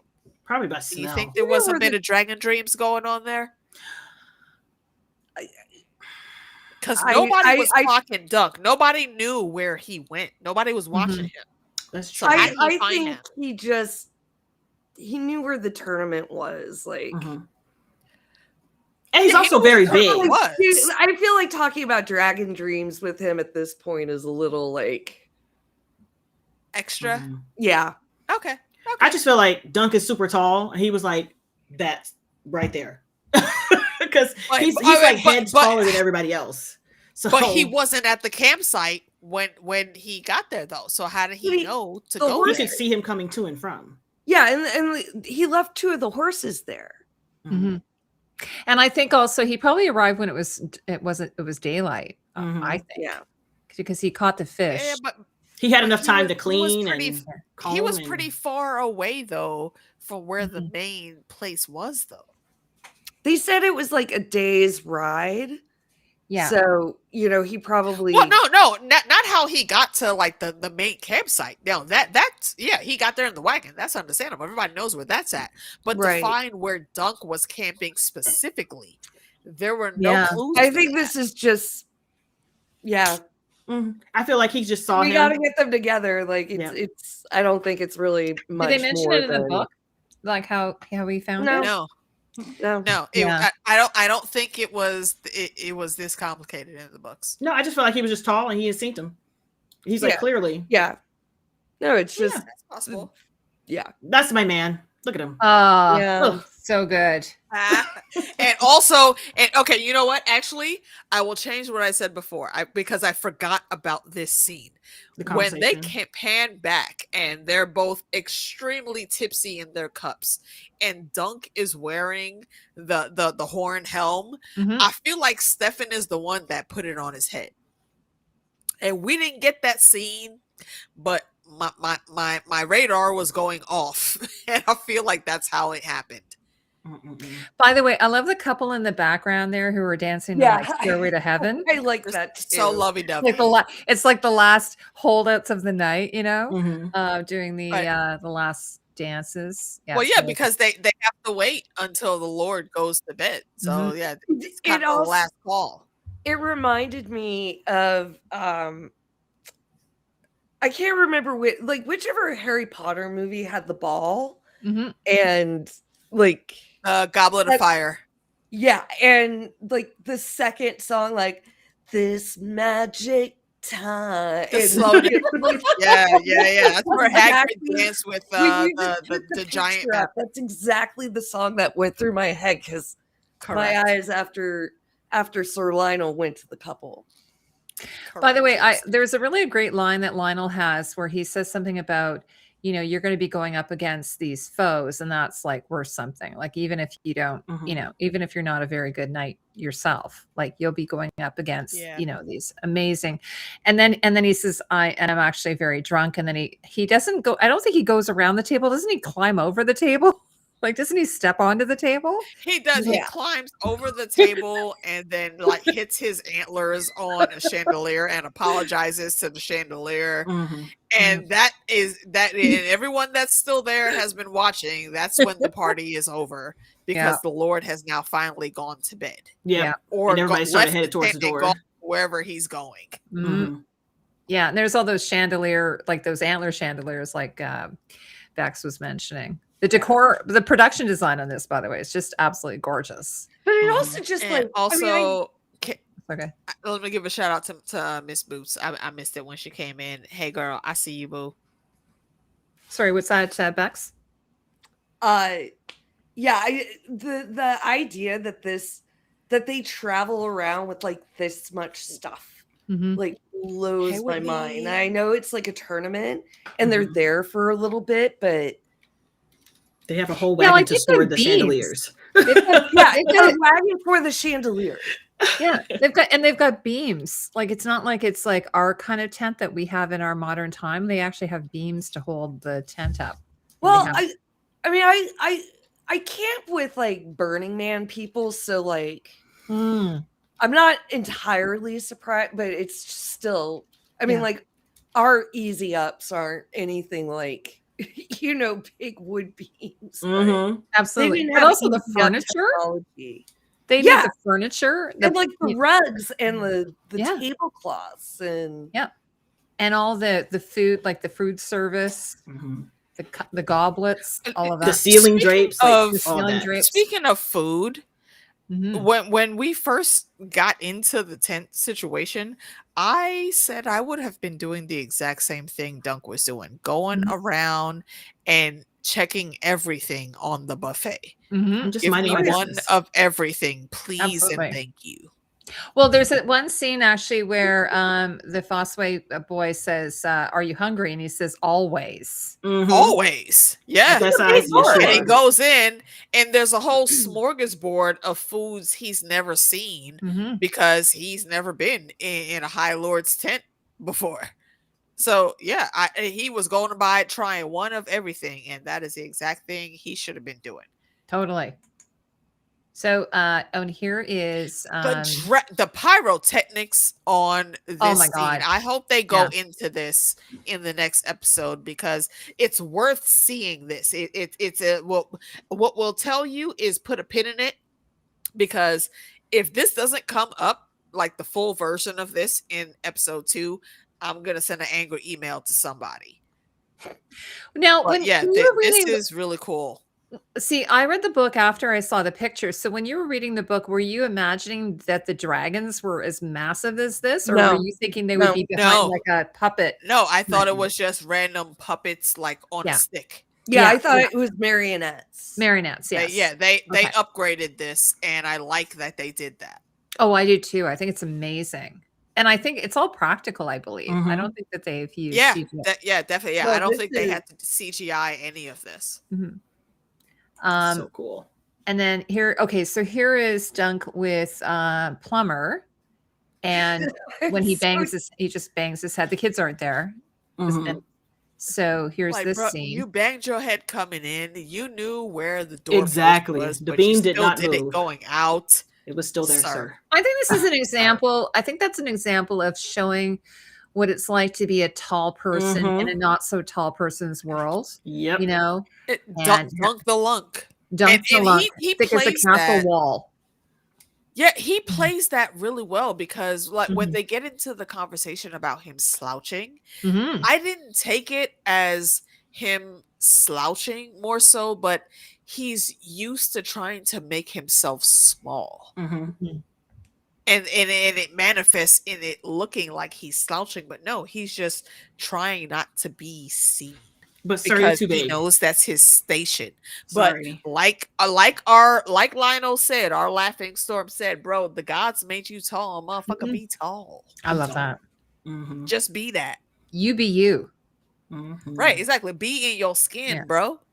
Oh, okay. Well, This here's asshole the right two here. Apple boys, and we got Stefan is the one on the left. He's the one we were talking about. Who's a kick a ginger or a punchable face. And then on the right Discount is Podrick. Yes, our Podrick. And like as soon as I saw that, I was like, oh my God, it's Podrick. In fact, I found a picture of Podrick and I put the two together. And of course, it's really interesting too, because of course, Podrick is outside of the beard, it's very close. The beard and the colors, it's very, very close. Yeah, but also because Podrick was Brienne's. It's a squire. Yes, it was Brienne's squire, and now this guy, he's adjacent to Brienne's ancestor. This outfit looks so heavy. I just was gonna say, I love Stefan, who's on the left. I love his armor, like his breastplate. Isn't it amazing? Yeah, I haven't seen anything. Yeah. They are doing some things in the show that are very different. Like, so it's keeping within the Game of Thrones, House of the Dragon world, but they are doing some elements that I really love. And so I love that sort of, it's almost like an embossed apple. It's very cool. I kind of want to touch it. I do too. I just keep looking at it. Can we touch it without touching Stefan though? I don't know. I don't want to touch him. No, I don't want to touch him, but I'd like to touch his armor. Punch him. I would like to touch his face and then with you my touch fist. Oh, here they are. Here's another version of that. See, look at this, and there's beautiful like leaves and everything. It's so cool with the leaves on the side. So nice. Yeah, he that's such a Podrick pose. Yeah. So I love the observing what's going on. It's very question though, do you think that our baby Fossaway, I don't know if he's younger. I think he's younger. Do you think he has the magic with the ladies? I don't know, man. I don't know. I've not seen anything to that effect, so I can't comment on. Well, we didn't really see it with Pod either. He just came back and told us what had happened. So, well, he told us what had happened. But I do believe proof. him. He came back with proof of what had happened because he had the money. Yeah, and they said no, we're not taking your money. So we'll do it for free. Not take money, right? Hoes don't do it for free. We need detailed So notes. I was exactly with Tyrion when he said, "Oh, I need Now tell me what happened. pull up the chair. Do We not need skip detailed notes. nothing. What happened?" Detail. Okay. So here's another picture. Here's another one. Oh, this is them actually doing the stomp dance. thing. Yeah. That was right after that first stomp where Lionel looked up and he winked and put his tongue It's the out. earring. They call it the slutty little earring is earring. so great. And it's People on have the been left calling it side. this And little if slutty and I'm little not going to earring. explain what the earring on the left ear means, but if you know, you know. Wait, I thought it was the earring needed to be on the right side. On the right, was it? See, I thought it was on the left. Because I when boys, it may have been changed over the years. We may both Fair be enough. correct here.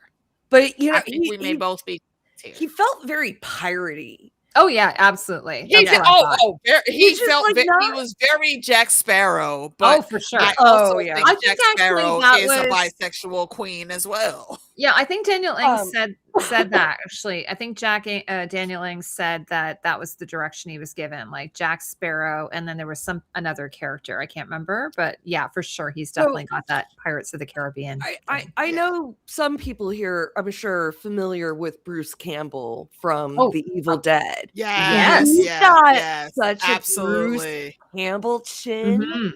Mm-hmm. Like in one sense, it's like how much is that beard and how much is that chin? And I think that's a lot more chin. Daniel's got he's got a large chin, but he's got. That's why the beard looks good. I think on him. It looks so good because I. You know, Dunk actually it's so Dunk well has quite a angled, heavy like, chin though, as well. He does, and you know what? You see, to look at their heights right here, I feel like Lionel is looking at this like I could do with that. I could work with that for sure. That. I mean, look at the look on his face right now. And this is why you need to be on All in it. TikTok. This is why you need to be on TikTok. Shut That's up, where damn all it, the shut edits up. are. No, That's where all stop the telling edits me are. about the top techniques. Except that, okay, can I just for y'all that know, Meeks has been trying to get me to be really like in on TikTok for the past so like much 3 fun. years now. I am chronically on TikTok, so I know you are because I see your posts too. I see your shares and your likes too. Damn it. By the way, I was going to say though, I kind of feel like Sir Arlen didn't tell Dunk the birds and the bees, so he's kind of completely. He did not. He's kind of definitely lost going here. to wing it. He's going to wing it. He is. Like, I think it. when Dunk sees something that he likes, he absolutely responds to it. But what he doesn't know is that he could like things that are unconventional. Mm-hmm. And he's kind of seeing that here, but he doesn't know how to quite process that because that's never been a possibility to him. And I also feel like no one's ever kind of like played with him like that before. Exactly. Right. That too. Yes. Oh yeah. It reminds me yes. Oh my God. That is a great comparison. Is Taika Waititi. Yeah. Yeah, Taika Waititi for sure. Well, they've even kind of got the similar color. The hair, even down to the hair and the demeanor. Absolutely. And if you don't know nothing about Taika and why we're making that comparison, go look that man up. I love his ladies. He also has a slutty little earring. Yes, he does. Yes. Yes. And his harem is nice. Let me tell you. Okay, I'm trying to get started. All of their activities. Oh, here we go. Here, I'm trying to go back to the pictures. So here's this one. So, okay. So here we have the three. Which one's the Maybe we should find more quieter grounds. Look how green it is. My God. Oh, it's beautiful. Yes, it's so lush. I think they shot in gorgeous. Ireland. Is that correct? And we are in the Reach. So it makes sense that it looks like this. We're in the Reach, not the Riverlands. Not the Riverlands. You can have 10-minute videos on TikTok now. That's why the food is so abundant. Yes, very yes, true. because fair. it's in the Reach. Yeah, the they Reach is did blessed shoot. with abundance like that. Sorry, Bex, did they shoot in Ireland? Yeah, they shot in Belfast. Oh, in Belfast, yes. Yeah. And that's right. I think that they shot a big part of Game of Thrones. Game of Thrones there. Except for they color graded it to death. And I know the costume Yeah, they designers did. from Ireland. Actually, House of the Dragons costume designer is also from Ireland. So, so there's which one's the Tati, Palfrey? what is OFMD? What's that? Oh, OFMD. Yeah, I don't know what that is. I don't Tati, either. enlighten us. Which one? So which one's the Palfrey? Is it the white one? Yes, I believe. Yeah, horses? that's the main Okay. horse. I believe. Okay, and the workhorse, or the Warhorse jousting horse. Thunder is the brown horse. The brown I believe, horse is what Egg was on. Oh, okay, yeah. And then and then the other horse, I believe that's the spare, isn't it? Or am I misremembering that? One was Sir Arlen's. Mm-hmm. One was Dunk's, and then the War Horse. Yeah. And then finally, this is the last one I have. This is See how they turn that right shit off down? the pages, bro. Turned it all the way down. They started off exactly how the book our started flag off means with death. this. Guy. Oh, okay. Oh, our flag means death. Okay. Yeah, you're right. yeah, Oh my yeah. God. Him and our flag means death. Bruh. Yeah. So he's digging him. He dug him in a very shallow grave here. But isn't it beautiful? It's like, oh my gosh, Ireland is so gorgeous. Okay. That's so right. cool. Everybody's catching it. One of the things I was going to say, by the way, about Egg being up on that horse, wearing the armor. So that would have been Sir Arlen's armor, which is kind of interesting, which we haven't really had a peek at yet, which I'm really kind of excited to see a little bit more of what it looked like. But he was wearing the chainmail, hood, like coif, they call it, and then the helm. And just the way it sort of hangs on him because he's so little. I love that. It was so great because if you go and look at, like, if you have like a copy of like A Knight of the Seven Kingdoms, like the illustration of Egg on the horse, it is so spot on to that shot. And I have A Knight of the Kingdoms, the book, the 3 stories. Justin's he loves there's a graphic novel as well, which I wouldn't mind getting. Has anybody? Yes, I don't have it, but I have seen it. I've read it from the library. And the illustrations are beautiful. It is nice. Like I think it's worth. I probably will pick it up. I think it's worth getting. Yeah, like one of the things I really liked, at least in the illustrations that I've seen. Wait, is that it in Beck's hands right now? Oh, Rebecca, do you have it? I mean, is that the full graphic novel? Oh, okay. This is just that's Knight of the Seven Kingdoms. Yeah, I love the illustrations. Are literally so good. Yeah, down to the little bucket hat on his head. When we say ripped off the page, y'all, we mean that. But one of the illustrations that I really liked from the graphic novel, we haven't gotten into this, but are the white cloaks. I just love those as they are done. We've seen the white cloaks in Game of Thrones, and we've seen the white cloaks in House of the Dragon, and each monarchy has their own sort of versions of the cloaks. So I'm really kind of excited to see what the cloaks look like. The white cloaks look like in this show. Yeah, we will see them soon. Yeah. So, but anyway, before we kind of wrap up the A Knight of the Seven Kingdoms, do you want to just do a rating on the episode? I'm not even sure what my rating is. It's like hard to what's know. Our rating scale? Can we not have it be something gross? Anything but the grossness. Well, so you don't want to do 10 poops? No, I don't want to do that. Because Lionel is our MVP, we'll make it Laughing Storms. Oh, okay. I will give it 10 Laughing Storms. I will give this a solid 9 out of 10 Laughing Storms for a season opener. I wanted more. I was hoping, and we knew a while ago it was going to be just like 30-minute episodes, and they gave us 40 minutes here. So I love that. I still wish it was an hour, but we're not going to get that. But if they pack all the punches in to 30 minutes like they did here, I can do with this. Yeah. It's lovely. I'm still thirsty. I want more. So yeah. 9 out of 10. Maker's giving it 9 loogies. 9 loogies. Shut up, John. Shut your face. Meeks, what about you? I'm giving it a 9 out of 10. I highly enjoyed it. I laughed, I cried, I squirmed, I groaned. I'm just really excited to continue this story. Oh, and if you want to watch Meeks groan, you can watch her reaction. I did. I took my headset off and almost threw it. I was like, ah. Yes, she did. Yes, she did.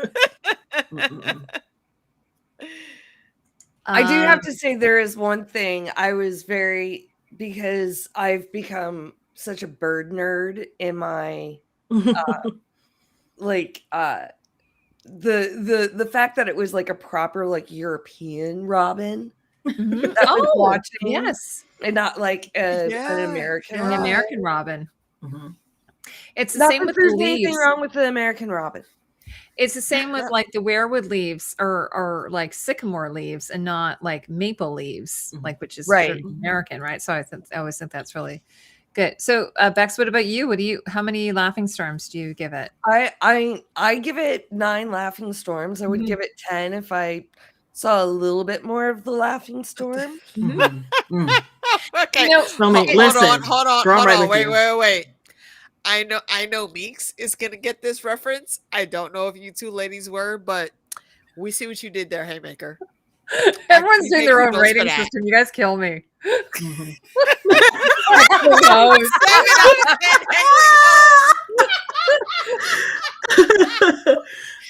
You know what, Angel Lover? That is my favorite rating scale right there. That's pretty damn funny. Heckling hose. We got 5 out of 5. Oh, this person's doing it out of 5. Okay, 5 out of 5 songbirds. I love heckling. It's like the 12 Days of Christmas. Literally. Yeah. Well, I'm going to use hose now. I'm not going to do hose on my recorded videos because, but I will use hose in the streams from now on. I feel like I'm in safe company here. They are what they are. Okay. I mean, let's say, if we want to stay politically correct, we could say camp followers is what they were known as in this time period. Okay. So punk rock Pollyanna, and I love your username. Yes. I mean, as far as, because I've seen in the chat that how much you've disliked the poop and the loogies. Like, I mean, honestly, like, so when we were doing Game of Thrones, Heidi, and I like had a conniption fit over like the poop soup montage from oh you're talking about the chamber pots? Yes, I remember that. Like the poop soup montage. And I was so pissed off about that. Is that a pun? It was too silly. It was too funny. It was stupid. I mean, it didn't need to be there. No, not at all. Like, to be fair, like the guy, like the director is mostly a comedy director. Like, so I kind of like understood, but it just totally changed. It was like, this is not Game of Thrones. Like, this tone is wrong. Where I will accept a poop soup montage, especially here. I'm gonna give it an 8.75. Okay. I'm not quite at a 9. I'm close to 9, but there's just something. I don't know if it was the poop or if it was the loogies. You don't need to explain. That's all right. It's kind of like House of the Dragon. There was that episode where I think it's the night of the, what do you call them? The Night's Watch. Is it the Night's Watch? Oh, with the penises. The Night's Watch. Oh my god, I was so mad about that. Anyway, totally took me out of the story, But otherwise, I love it. I thought because actually Alicia and I were chatting earlier, and I hadn't seen the episode on Sunday. I didn't watch it until Monday, and she was like, "Oh, you're gonna love it. I'm dying to know your reaction." She was saying it's so tender and sweet. Like there's so many beautiful moments like that, and so. I don't think They it needed to be there. watch the shit. Yeah. But the Laughing Storm, all of that, 10 out of 10 for me. 10 out of 10. Absolutely. Do it again. 100%. Slowly. I have Let's a keep that. feeling that we're gonna get more, Please. maybe not like graphic poop, but No, not you about know, that. I feel like There's gonna be some violence. There's gonna be touches some of more. those- Yeah. Yeah. of that kind of humor throughout. Someone is going fine to with it. fall in the tourney, and we're going to hear their bowels move as they die. I wouldn't be mad at that. I wouldn't be mad at that because, you know. But it would make bones sense, being right? broken. Because it would make sense there. Exactly. You can't help Yeah. that. Yeah. So this is one of the things, like someone was saying, it's not a family-friendly show.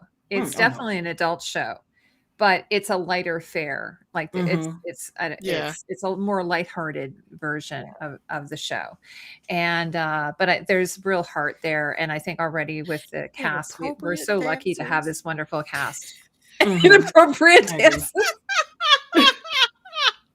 We're gonna have to you know what? I'm going to star that comment because I think that may be one of my favorite comments. That's so funny. I love it. Inappropriate dances out of 10. I appreciate that. Yeah, it was kind of like Dirty Dancing in a way, a little bit Dirty Dancing, but very sexy. Corey, hey girl.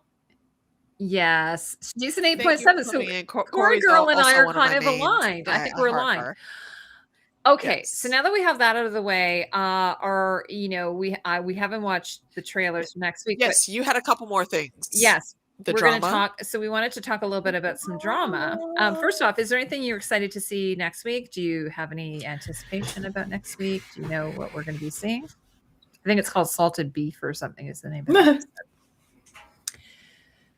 Do we know what we're going to be seeing? I haven't seen I've only seen the season one trailer. Yeah. So I've seen the season. So you're going to kind of go into it kind of with a fresh mind. Okay. Same. All of us are doing the same. Okay. So what I wanted to talk about before we kind of wrap things up is there's been a little bit of controversy this week. Poor George R.R. Martin, like the guy, I'm always like, I know a lot of people are ragging on him because he hasn't finished the books and he's got all these other projects he's working on and everything. But it sounds like there has been some conflict between him and Ryan Condal. So did you guys want to talk a bit about that? And I don't know if everyone in the chat knows what we're talking about. It just sort of came out this week that George said that the relationship between him and Ryan Condal, what was the word he used? Is it abysmal? Abysmal, which is bad. I think that's a bad word. It is. It's bad.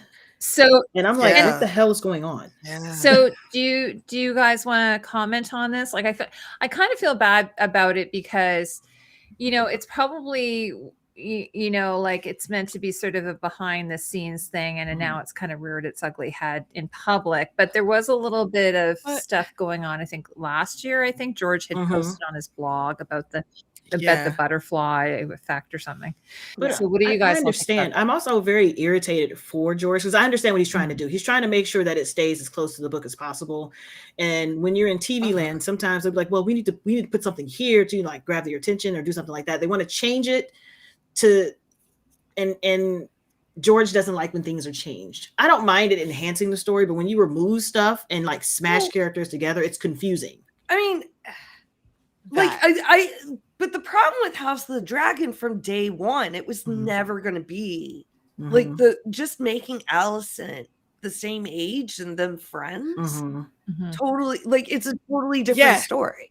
So it's like the one thing from as far as George, unless he was totally against that from the very beginning, which I don't know, it's at what point, yeah, I feel like he acquiesced a lot, and then he hit that wall. Once they did what they did, fair. Yeah, he was like, "You're really trying to combine these two characters that are two different characters into one person when they're two different characters, completely two totally different characters. And you can't do and that. You're going to do it anyways, even though I said it's going to mess up the story.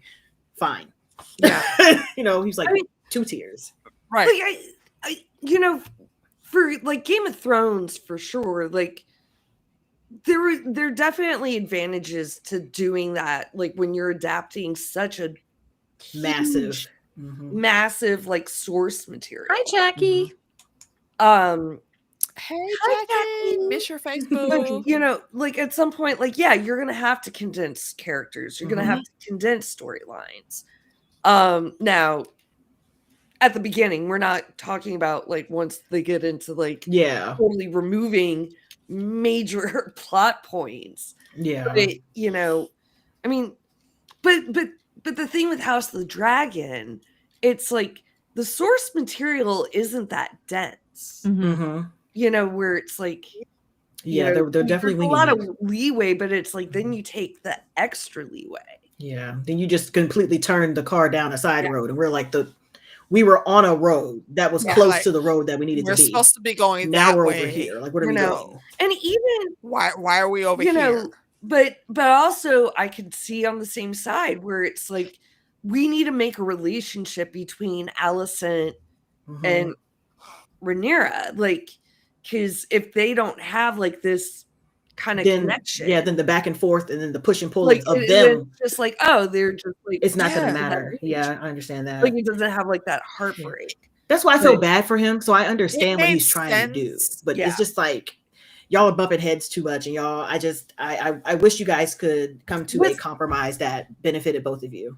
Has he ever been clear about like what it was exactly, like where it went off the rails? Yeah, in his blogs, he did. He Yeah. went into detail, like when they did this. He said, "I knew it was going to be a problem when I looked at that flag and saw, was it 2 feet?" legs. He was like, Yeah. He was like, "I told him to fix it." Yeah, it was where the dragons were made, and that's the thing. Wait, because what George was is it? always such a It had 4 stickler for legs. attention to instead detail. of The dragons. Yeah, And I the way remember the dragons Dragon were made. Demands was And I think commenting on that it. But was there actually like story, like plot stuff that he was? Yeah, he went into it, and he even put it up in a blog, and then he took Yeah, it down. I read And then it, he but I took it down. Yeah, don't- like one of them, he put it up, and he took one down because yeah. fans are gonna fan. I think for the bulk of season 1, he was all in. They were still in sync. Like the undertones, I think specifically because of how they worked around the age difference of Alicent and Rhaenyra, and making them besties like that, and also having the undertones of the rainbow with their relationship, which the actresses also caught and ran with, and the director, he let them run with that and the undertones and playing it up, much like how Emma and Regina were on Once Upon a Time. It was the exact same thing. So all of the undertones that came across the screen that everyone was seeing and commenting on. Just want to highlight this comment. Was this yes, like you're right. Something to do with the blood and cheese. Put that. Yes. Yeah, he comes to that big time. Yeah, okay. That's what right. That's where he was I like, just couldn't remember what it was. He looked at that and he went, problem here. Yeah. Well, and there was We have a actually 3 problem. children, I think, in the books, right? Not 2. Well, it's which son was killed. Which There son? were, Yeah. it was because the twins were the boy and the girl, but there was another son with them. Aw, thanks, Jackie. You're the sweetest. What did Jackie Oh, say? thank you. You can't see me, so I'm not going to include myself in that, but I will co-sign to what you just said. Yes, my sister, all of my sisters are beautiful and gorgeous, and I love them. yeah. And the fact that they omitted a son until the very last second. Yeah. Because we were like, where? Yeah. Nobody mentioned him for a whole season. I think the other thing is, before George was a very successful... Sorry, go ahead. Oh, sorry, Alicia. I was going to say, before George was a successful fantasy writer, he had worked in television. He worked on Beauty and the Beast. Time. Yeah, Do so y'all remember Beauty and the Beast from back in the day? Yeah, so it's not like he's an outsider. He's not. Now, some people were trashing Ryan, for a while, saying that this guy's a hack, and I don't completely agree with that because I loved his show Colony. He had a wonderful sci-fi show called Colony. He's not a hack. No, he's not a hack. He wouldn't have gotten this show if he didn't have skill. I just feel like George wouldn't have signed on to it, and but I mean I have to say, personally speaking, this is just me. I'm not as enthralled with House of the Dragon as I was with Game of Thrones, despite however it ended. So there is something missing there, and I'm not quite sure what it is. There's a bit of magic, but it might be just that, we're getting all the story told through the maesters and everything, and then they had to sort of, flesh it out. Mm-hmm. So whereas George had all of the beautiful writing, for Game of Thrones. So I don't know. And I think I'm kind of with Meeks. It'd be nice if the two of them could kind of work it out. And think about it for Game of Thrones. The first 5 seasons were completely the books were done, so they didn't have to guess about anything. Yeah. Well, everything was written out for them. There were season 4. They started but it wasn't bad. It wasn't I was like, okay. After season 4 is when it got bad because the Dorne.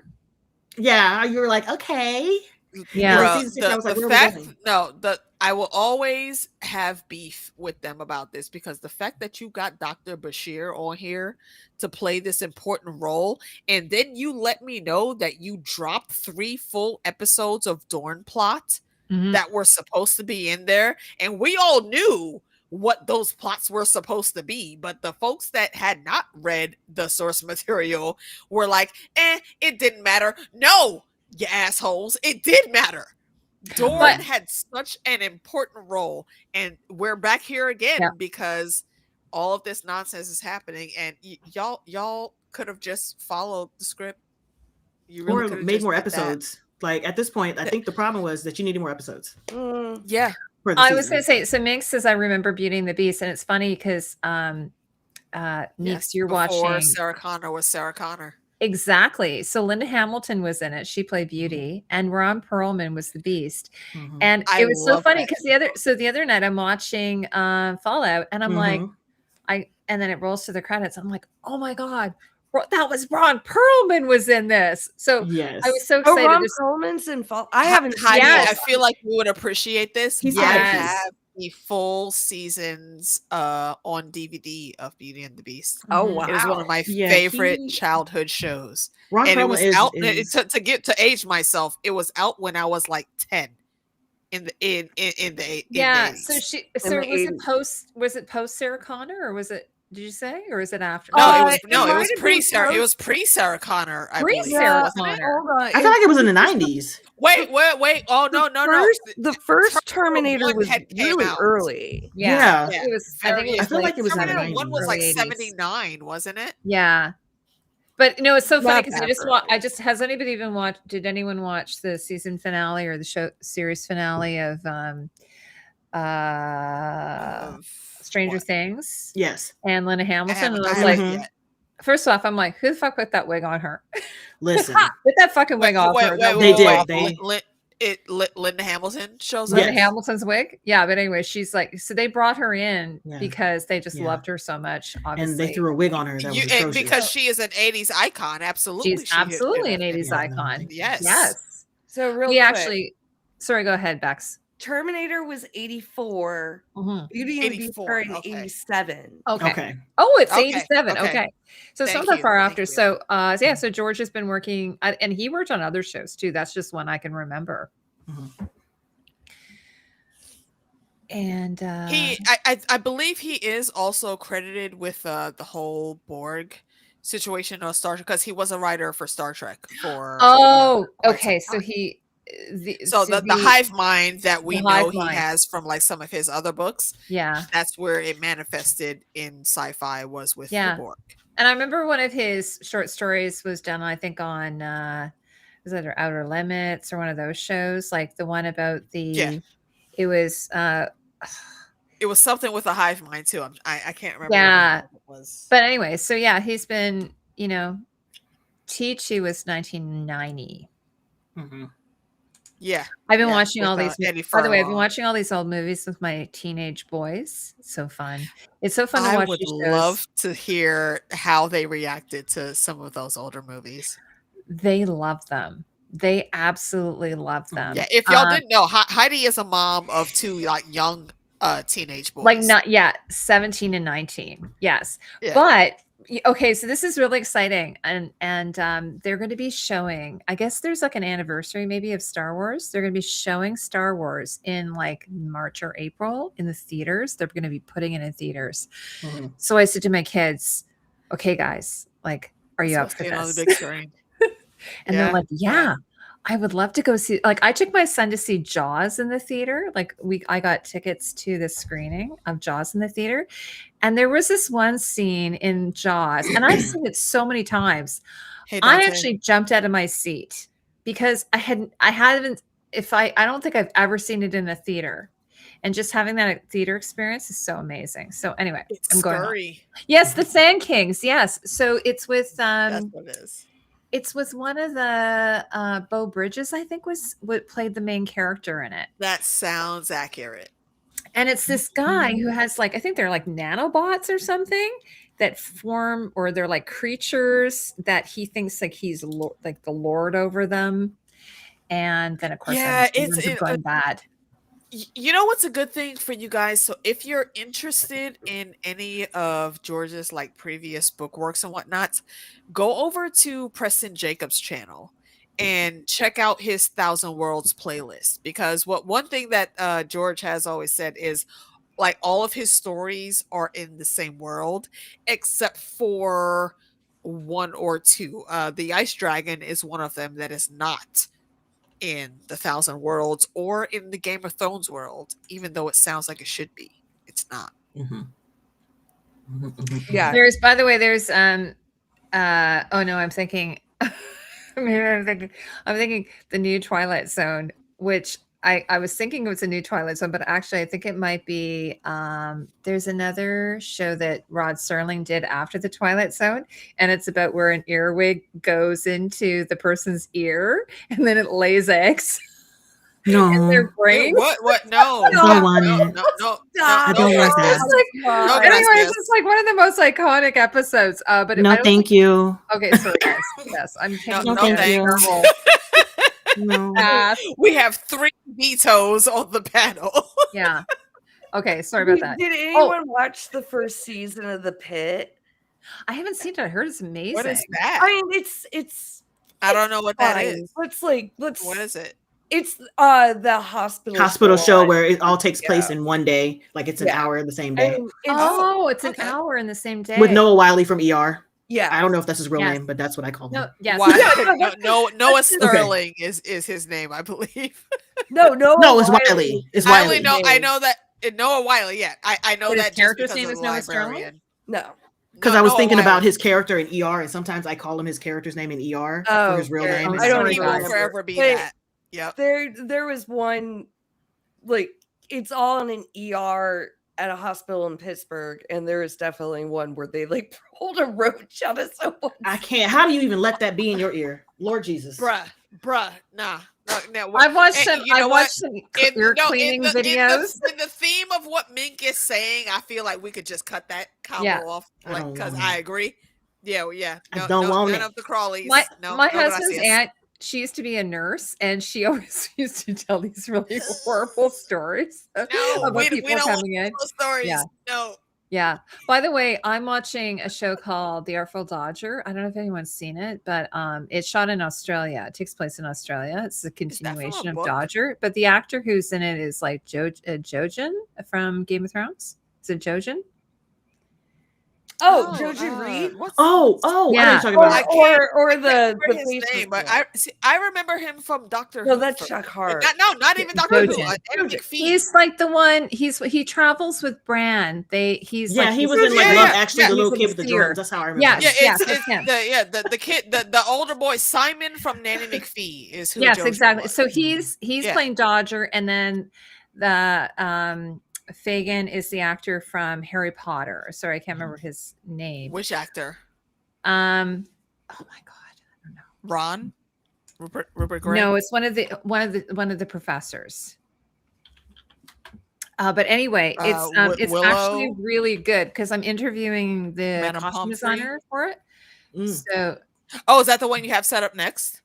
Yes, or actually no. The one I'm doing tomorrow is People on Vacation. Is it People on Vacation? Oh, People Who You Meet on Vacation. People Who You Meet on Vacation with Tom Blythe. Y'all meet people on vacation? People Who You Meet on Vacation. It's based on a like book. a rom-com. It's a rom-com. Yeah, it's contemporary. Oh, okay. But anyway, the what was I gonna say? The Artful Dodger is really fun, and I was mentioning it for some reason, and I can't remember why now. By the way, Bertie Carvel was in Harry Potter. Did you know that? Who is that? Who did he play in Harry Potter? He's in A Knight of the Seven Kingdoms. He's playing one of the princes. I just noticing now because I'm looking here. The only princes that stand out are there's only two other princes that stand out. He is playing not Maekar and not Bright Flame. He's playing the other one. Who's the other? The one who shall not be Baylor named yet? Baylor. Yeah. Is it Baylor? Yes. Who was he in Harry Potter? He was Cornelius Fudge. Shut your mouth. No, he wasn't. What does this here? Hold on. Oh, wait. There ain't no you know what? Sorry. This is the TV show. Okay. Oh, okay. Sorry. Okay, my apologies. I was about to say, because I know who Cornelius Fudge is in the movies, and there's no way he is my favorite crown prince. There ain't no way. Sorry, I'm looking at the wrong one. Sorry. The Artful Dodger, it's David Thewlis, and he's David Thewlis, yes. Professor Lupin. Yeah, he's amazing. Anyway, Remus. Yeah. So it's on. Okay. It's on Hulu, Disney. Anyway, it's so fun. I never even heard of it, or I hadn't heard of the show, and then I got this. Someone said, "Do you want to review it?" And I said, "Sure." Here's a random off-topic thing that I would like you ladies to check out if you could get into it, like past the first episode. And it's a very real-world problem, I think, with ads and whatnots. It's called The Feed, and if I remember correctly, it was on Amazon Prime, and it starred Remus Lupin and Michelle Fairley, Catelyn Stark, who was also Hermione's mom in the Harry Potter world. And it basically starts off with like this conglomerate that owns this TV network, and their biggest newest thing to make money is having ads play like over 60 or 70% of the screen of things that people are watching, and you have to pay money to get rid of all of that. So, and if you look at some of our real world streaming issues and ads and whatnots, it's very telling of where we're headed. There's an episode of Black Mirror. Has anybody seen it? It's one of my favorite episodes. It's with Daniel. And it sounds like some Black Mirror stuff too. Yeah, Daniel Cayuga is in it, and it's where people. David Thewlis, thank you. That's his name. Yeah. Yes. Yes. But the Black Mirror episode is that they have to ride bicycles to power the cities and everything. And so these people are living underground. They have to ride these bikes. And the only way to get rid of ads, like they always are constantly being bombarded with ads, is they have to pay with credits. And I think it's called 10 million merits. And so Daniel. Yeah. And so the girl in it, she's from Downton Abbey, the youngest sister in Downton Abbey. So she decides to go on like kind of like an America's Got Talent type show, except that she's not that talented. So she kind of like fails, and then she ends up basically having to be like a prostitute or what have you. That escalated. So Daniel Cayuga's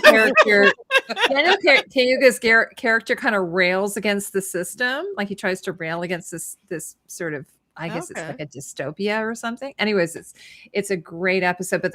But when I remember watching it, and there's a scene where Daniel Cayuga's in his room, and they're just like he's surrounded by screens. It's very bright. It's very like 1984. It's just surrounded by screens. Yeah.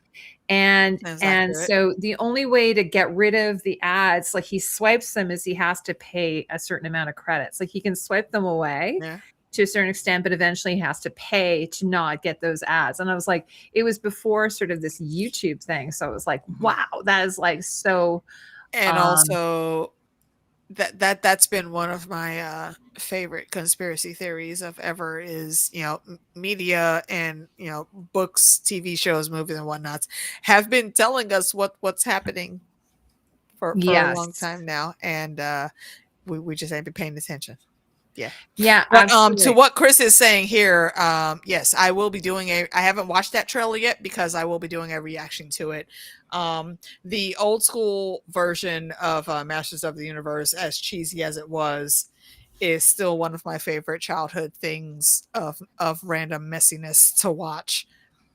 So I'm very much looking forward to this new He-Man that we're getting. I saw that trailer today, and I thought it looked fun. By the way, there's a lot of people that makes me look forward to it even more now. Yeah, there's a lot of people who think David Thewlis is very sexy. I have to say, I don't get that vibe. I see Beck's face down there, and I'm gonna concur. That's not my take on David Thewlis, but okay. I don't get you that, like what you like. You know what I'm saying? People like what they like. Whatever floats your boat and finds your most remote. He's amazing. He's a brilliant. He's an impeccable actor, though. Yes, he's impeccable. I am a fan. Mm-hmm. The new Darth Maul trailer. Oh my God, they're making a Darth Maul movie trailer. Oh, I didn't even know. What is going on if they're dropping trailers? Peter's punking us. Peter, is that true? He might be. He might be. Who became a cam girl? Yeah, huh? Mink says that was a great Black Mirror episode. When she was talking about the Black Mirror episode. Yeah, it's great. The Peter. Oh, it's a cartoon. Oh, okay. Oh, a cartoon. Oh, okay. I was gonna say. Okay. Gotcha. The character in Black Mirror is Jackie. Okay. That was one of my favorite episodes of Black Mirror. Okay, so before we wrap up, everyone, before we wrap up, everyone, do we have anything else we want to add? I'm all in for this show. I think it looks great. I was very upset and skeptical when I heard it was only 6 episodes and 30 minutes long, but they have sold me on this. This is a very strong opener, and I'm looking forward to seeing how they play the rest of this novella. We all know the things that are coming, which is why we have not said a whole lot on future events, because we want to experience that with y'all. Like my part of my enjoyment is going to see how everyone reacts to the things that I know that are coming. The one thing I do know that I'll say is not a spoiler because it's been in all of the trailers is I'm interested on why they took the take they did on Arian's look. But I feel like it's probably going to be the same reason of why they changed Makor's look a little bit from what we're used to from the novellas and from fan art also. Yeah, and the longer hair and all that. They always age up everybody a bit too. Like it seems to be this consistent pattern. Everyone's aged up. So Makar I found to look quite old. He's supposed to be the younger brother to Baylor, right? And so but they've aged everybody. But he had the signature Valerian hair color though, so I didn't take that as him being gray necessarily, although I mean he is, they're both wearing a wig older, for so sure. maybe he was, but I still thought of it more as like, that was more of the silver being in there. I was like that the hair length is what my thing was with him and also with Arian. My thing is a little bit more about Baylor, because Baylor, who is next, have they shown him yet? Huh? In the trailers, you see him. Yeah, in the trailers. He's talking to Doug. Maybe I didn't see the trailer he was in. He does not. I mean, he obviously doesn't have like the same kind of Targaryen look, but I don't think that they gave him a Dornish look either. Okay, Yeah. I haven't seen him, so I look forward. To me, he resembles Breakbones now. Then, okay, does he not? Wait, he doesn't look like he breaks bones. No, he resembles Breakbones. ish. With, No one, like, no one. without melanation. He's just Oh. he looks like him, the actor that plays Mhm. him in the show. He looks like him. Yeah. A little bit. He's older. Mm-hmm. You know, I'm looking at like a picture right now of. Well, I mean, he maybe should be older, but I'm not thinking about the older. I'm thinking about more. Yeah, I'm the still. skin I'm tone also and how he's still supposed to look like the region from where his mama is from. Yeah, and I'm speaking about that too. Mhm. Like, no, he does not look like he's Dornish. Okay, I might have a problem with Yeah, that. like then. Finn. We'll have to see what happens on But- Sunday when I see it. Yeah, I mean, like, Finn plays Arian.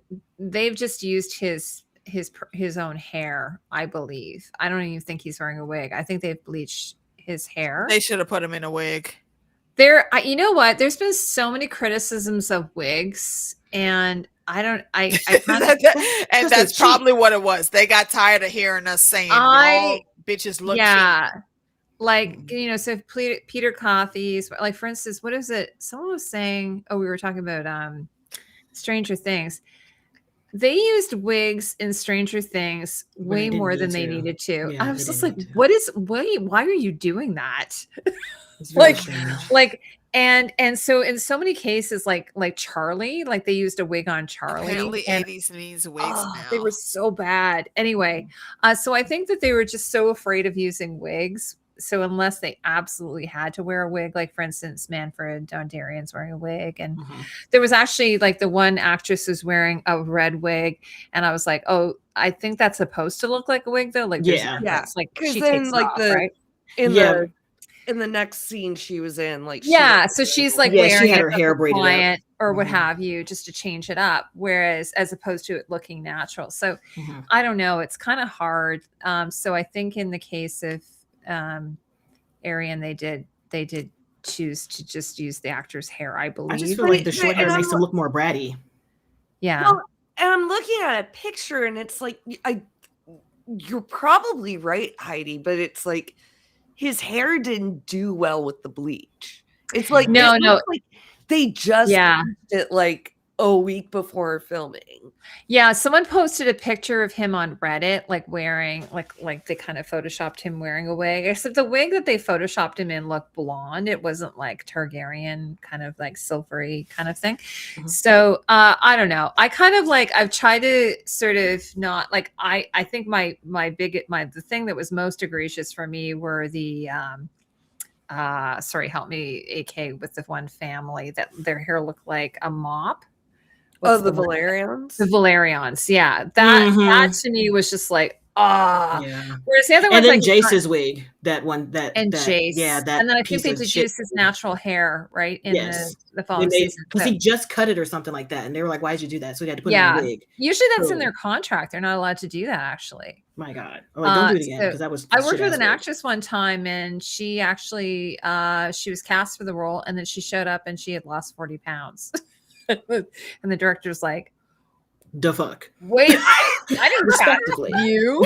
I casted that other lady 6 months ago, right? So anyway, we hired you because you the way you look. You're voluptuous. Now you don't look the way you used to look. So it sort of it was different. But anyway, so I think I don't know. I try not to be too hard on them, but yeah, the Valerian wigs were just absolutely were horrible. egregious. That was a choice.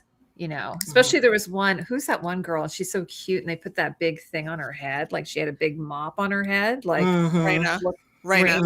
Oh, that poor girl. Yeah. So anyway, they have extensions now to fill up people's hair. So yeah, they might have done something like that. No, she wasn't using Ozempic. This was like 20 years ago. John, go to your room. Go to your room immediately.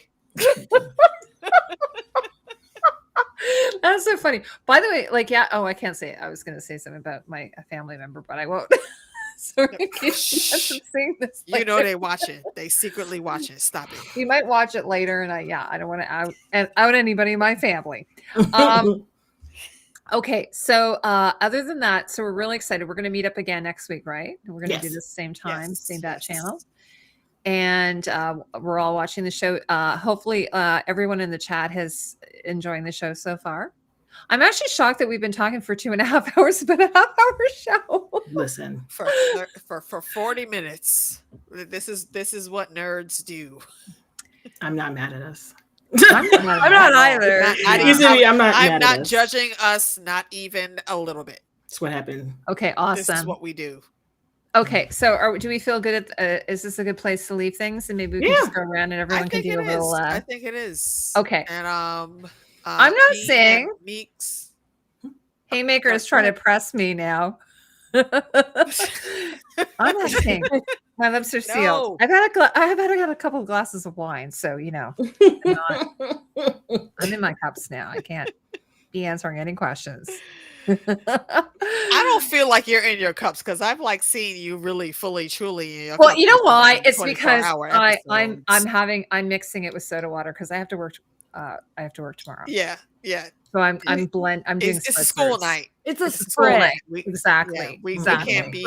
We'll do a tipsy stream at another time. Oh my god! We need to do another at the end of the season. At the end of the season, the True Blood one.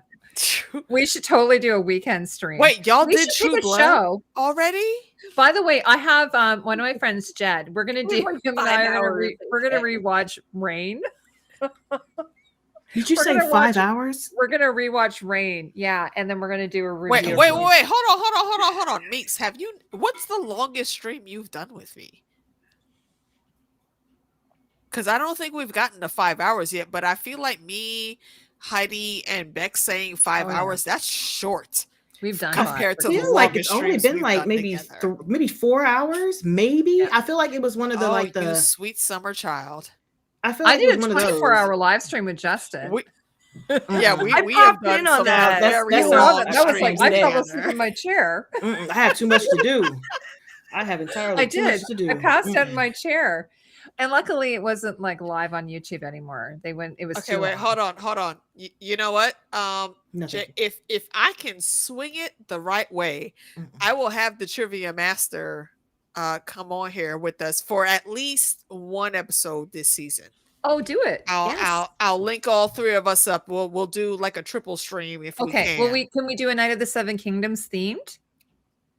Yes. Oh, no, Tatiana. Yes, because Jake is asking for trivia questions specifically because when me, DJ, and Fandom, and now Meeks has joined us for this season, are doing our streams, DJ always has a trivia section at the end. Them things is no joke. They're always super fun. They are trash.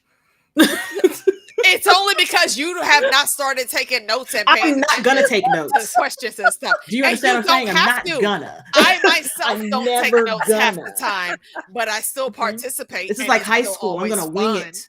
I'm gonna pass. That's exactly. We wing it. And that's what Jake is talking about. Jake wings it sometimes too, but 9 times out of 10, Jake always has more meticulous notes than me and Fandom does. By the way, good vibe is why he's asking. So I think we can make that happen.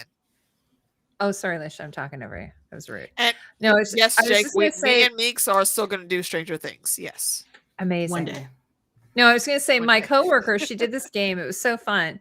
She had, she did emojis, and then you had to guess the song based on the emojis.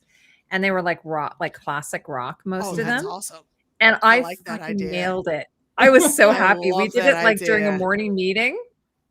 And I fucking nailed it. Please remind me of that so I can give that idea to DJ. No. Well, stop giving him stuff. Said to her, how did you do this? She said, you know what I did? I actually put it into sorry, I'm using AI.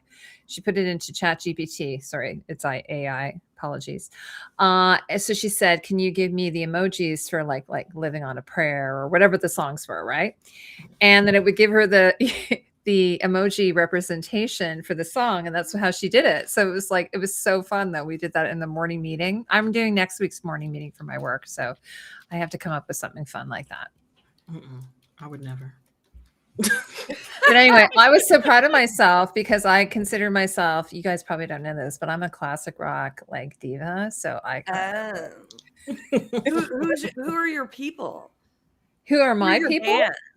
Classic rock. I'm going to say REO Speedwagon. And well, Toto. I do like REO Speedwagon, but Toto's my band. I'm massive, huge Toto fan right now. Africa. Yes. I actually played Africa at I was at my neighborhood one bar, of my favorite childhood songs. We I They do have, love like, Bon Jovi too, though. yeah, So I that's put it what's on in the Living on a top. Prayer.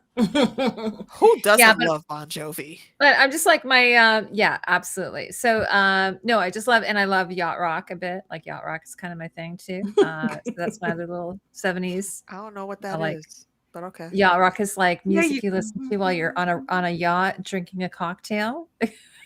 I've never been on a yacht, so no, I don't know what Well, Would that's you like, consider you know, Brandy yacht rock? Like a rowboat. Like a a canoe. rowboat. I mean, I've been on some rowboats. Would you consider Brandy a yacht rock? No, Brandy is not yacht rock. No, See, I yacht rock consider is that. like usually 70s. Like No, so- I'm not talking about Brandy the singer. I mean the song. Hey, Brandy. Oh yes, Brandy. Yes, Oh, yes, okay. absolutely. You got, Sorry, Meeks, you you're got to be fine, more girl. specific when you ask questions like that, I'm because not I even was singing the thinking song, just so I know the song I that was I'm thinking singing. like You Yes, just can't Monica hear Brandy, what you're I'm a singing. fine girl. Brandy. Absolutely. Yes, Like- I love like, that I song. was thinking I Dan wanna Sailing be is the best. Yes. sad. Christopher Cross is Okay. the ultimate yacht rocker. Yes. Or All the right, Doobie okay, Brothers okay. and that kind of thing. Yeah. Okay, So anyway, yes. that's me. I'm a classic rock queen. That's my thing. A little behind the scenes. all right. A little bit about costumeco. Yes, John, we saw the rains down in Africa too. Down in Castamere. Mm-mm. No, thank you. I don't want those rings. Shut up, Jackie. I don't Jackie, want go those to your rings. room. Oh my I'm god, I subscribed want to from hear those Michael. rings. I want to know what? hear That's a Tona's perfect- version of the rains down in That's Castamere. a perfect That's a perfect way to end the stream. Well, let's just Absolutely. end that on the rains down in Castamere. Mm-mm. Yeah. Yeah. Mm-mm. Oh my gosh, that's so funny. You guys are hilarious. Okay, And also, before it's we been a wrap minute up, since I've seen Jackie crying in now, a so- chat room, and I appreciate the energy you came in with, Jackie. totally. Thank you. Mhm. Before we end, does everyone want to say a little bit about themselves before we go, and like where people can find you, and you know, if they want to stalk you or something? You guys have anything? Because I have stuff, but I got a lot. I Do you mean, wanna be Meeks, you dogs? have like all the things. I feel like you should go. I know. ahead That's why I'm and just go waiting. You know, you guys you want go. Go ahead. No, go ahead, Meeks. Yeah, you guys That's know rock. I have. That's rock. I have yeah, it's rock. I can't say Yeah, it. it's rock. I have 2 channels. I have my gaming channel, which I'm doing my 40 for 40 challenge. I did this to myself. I turned 40 last year, and so I was like, for my 40th birthday, I'm going to play 40 games that I've never played each from 1 year that I've been alive. I'm working my way through it. I'm in the 90s right now. I've fought and cried and scratched through the late 80s and the early 90s, and now I'm smooth sailing from here on out. The games are a lot easier. So I'm working through that. And I'm also reacting to a bunch of shows. I just finished Percy Jackson. I'm doing Fallout. Bridgerton is next week. Oh yeah. Bridgerton! So excited. Is that Eloise? Is that Eloise's turn? No, this is Benjamin's. Oh, okay. Yes. Is that his name? Did I say? No, wait. I think it's the B one. Benedict. That's what his name is. Benedict. Yeah. Yes. So he's coming up next. And what else? There's Wonder Man. I'm going to do that. And That show that's all I looks can so think of right good. now. By the way, the Definitely, trailer yeah, for we're Wonder Man definitely is probably doing one that. of the best trailers I have seen in so long. And they're not doing it justice, just like they did with Ironheart. I'm just irritated with them at this point. Same. Irritated. Agreed. And then next month, Scarpetta is coming out, which I didn't even know. There's a book series about a forensic. What's the people called? They do the bodies. Forensic examiner. Forensic analyst. Like the dead bodies. Forensic Oh. examiner. Yeah. Like in the morgue. I think that's what they are. Yeah. Coroners? Yeah, that. I'm like, that word right there. So they have a series based on a long-standing series of books, and I'm super excited. It's called It's a book Scarpetta. series? Yeah. Mhm. Oh, I got like half of them downstairs, and I was just like looking for stuff to watch, and I saw that, and I was like, yes. Why have So you that's coming never out next told me month. about them before? Girl, because we ain't got time to be reading shit. You don't have time to be reading shit. I I'm do. busy. But yeah, so I'll be interesting. doing that stuff. So I have all that stuff going on. Yeah, Amazing. that's pretty much it. Yeah. And also Meeks over like the past couple months, I'm gonna say recently has like hit 25K subs. Oh on my YouTube. God. So Congratulations. shout out and Yay. congrats to my girl. Thank you. Absolutely. Thanks so much. Hard luck. Heidi. What Yeah, about that's you, all I got. Rebecca? Okay, so Heidi, you're like the second busiest. So I'm not that busy. YouTube streets. Well, I'm doing these weekly Sound like streams lies. with you gals. Uh-huh. And then, so I was telling you, so I'm interviewing the designer for the Awful Dodger. I'm interviewing the designer for People We Meet on Vacation. Mhm. And there's another show. It's a new show. I don't know off the top of my head, but the actress was in. I'll look it up. Sorry, I'll look it up when you guys are talking because I can't recall. But I'm also doing a video on Joffrey. I was telling you, I'm going to do his costumes ranked because he only had like 13 costumes. I know it's shocking. Like only he's 13, a Lannister though, so he was always stylish. Yeah. Well, he had the drip. What do you guys call it when you? Yeah, that's really the drip. Yeah, So yeah, you said it right. Okay. Yep, he had that drip. Thank you. I'm Right. learning from my young put that friends. shit on. Put that shit on. And then I'm also. Oh, you know what I've been working on? I'm working on a Groundhog Day video.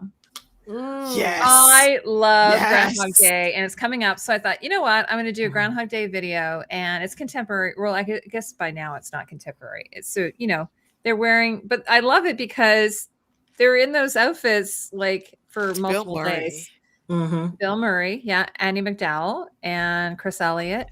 So anyway, I'm doing a video on that. So hopefully that'll come out just around Groundhog Day. And I watch that show. I watch that that film with my kids every year. We do that, and then we do like Chinese New Year, like dumplings. That's usually what we do. I forgot Chris Elliott was in that movie. He is. He's really good, actually, in that movie. He's like, "Hey, pal." I'm the one who drives the car. But apparently, Bill Murray, he improv the part like "Don't drive angry." Like that was improv to the groundhog because he kept like crawling all over the place, and then they had the groundhog like driving. I love when improv sticks in the series. Don't drive angry. So yeah, I loved it. It's hilarious, and also he improv the line. Hey, let's rent first. Like, I think he says something like, let's live here. We'll rent to start. I think that's what he says at the end. Yeah, rent to start. That sounds right. Rent to start. that was improv, apparently. Anyway, so that's what I have.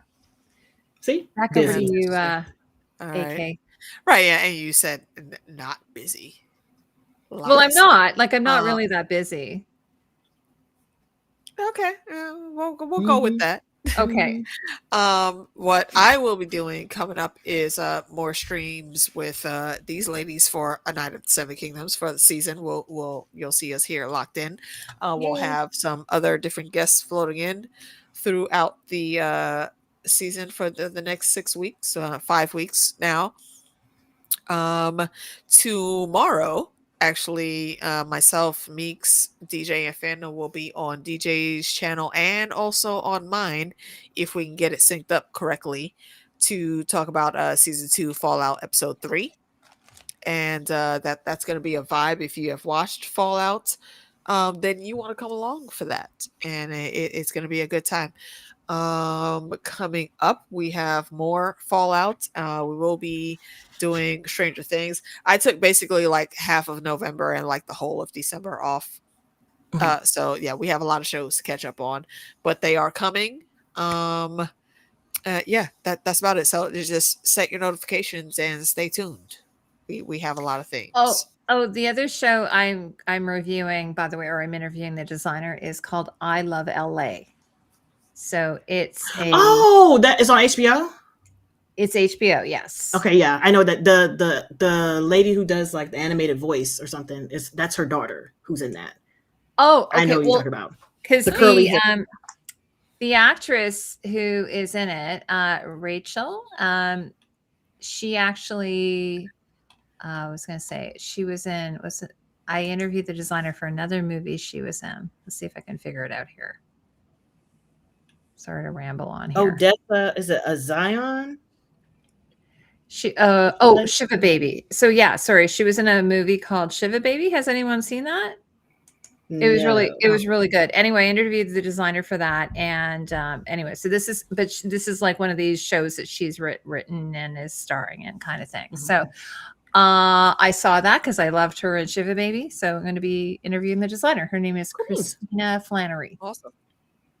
I was also asked if I wanted to do The Beauty, the new Ryan Murphy show, but I was kind of like, I don't want to do that. Yeah. Is anyone watching I've been that? off Ryan Murphy since like the It's third got season. Ashton Like, Kutcher we in did it, right? Grotesquerie, remember? But I don't know what happened with Oh that. yeah, that's right. I forgot he did do the Grotesquerie. Yeah, but we Yeah. only got past like season 1 of that, and then They we only didn't did- finish it. Yeah, and they didn't finish it, but I kind of the reason why I didn't really want to do The Beauty is it's got Ashton Kutcher in it, and I was like, Yeah, I and don't I really don't, wanna- I don't mess with him like that either. No. That was a good call. Oh, hey, Mink. She said, Shiva Baby is a great film. So painful, though. Yes, absolutely agree. What about Bex, though? It's like, I'm here. I am here. Yeah. I'm here. I'm here. And I'll be here every week. I'm so glad you are. Yes. Oh, We've missed you. I miss you guys too. We have. I'm like, Life, I'm not man. with it. Life be at lifing. all. I'm lifing, but Mhm. I am. For those of you in the New York area, I will be hosting an Oscar party in Brooklyn. Oh, Oscar night. You know what, Bex? I'm mad at myself now because I forgot to send you a damn Raven. She went to New York a couple of weeks ago, and I was there for like 2 weeks. Yeah, Oh no, I know. that's all right. I know. It happens. Yeah. I also was like really sick, like right after the holiday. But you also know I'm gonna be back because I'm always home. Yeah. Mhm. Cool We'll look up. beans. Oh, I get it.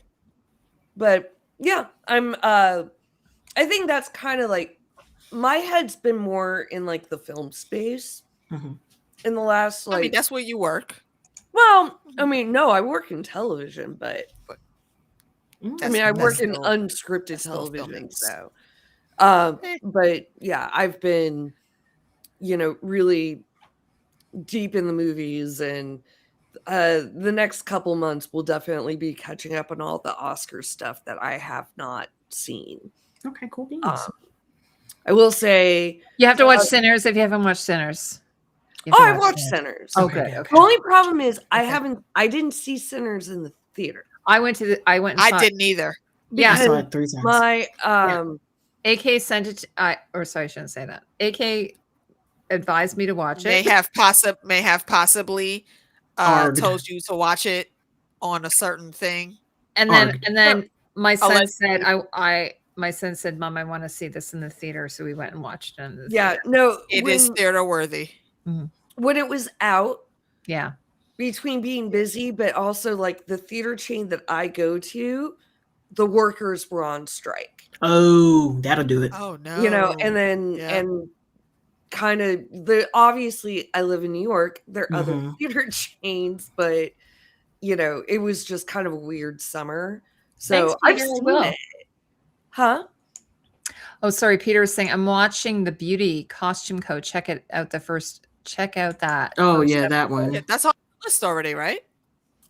Sorry, what's that? Or what do you think?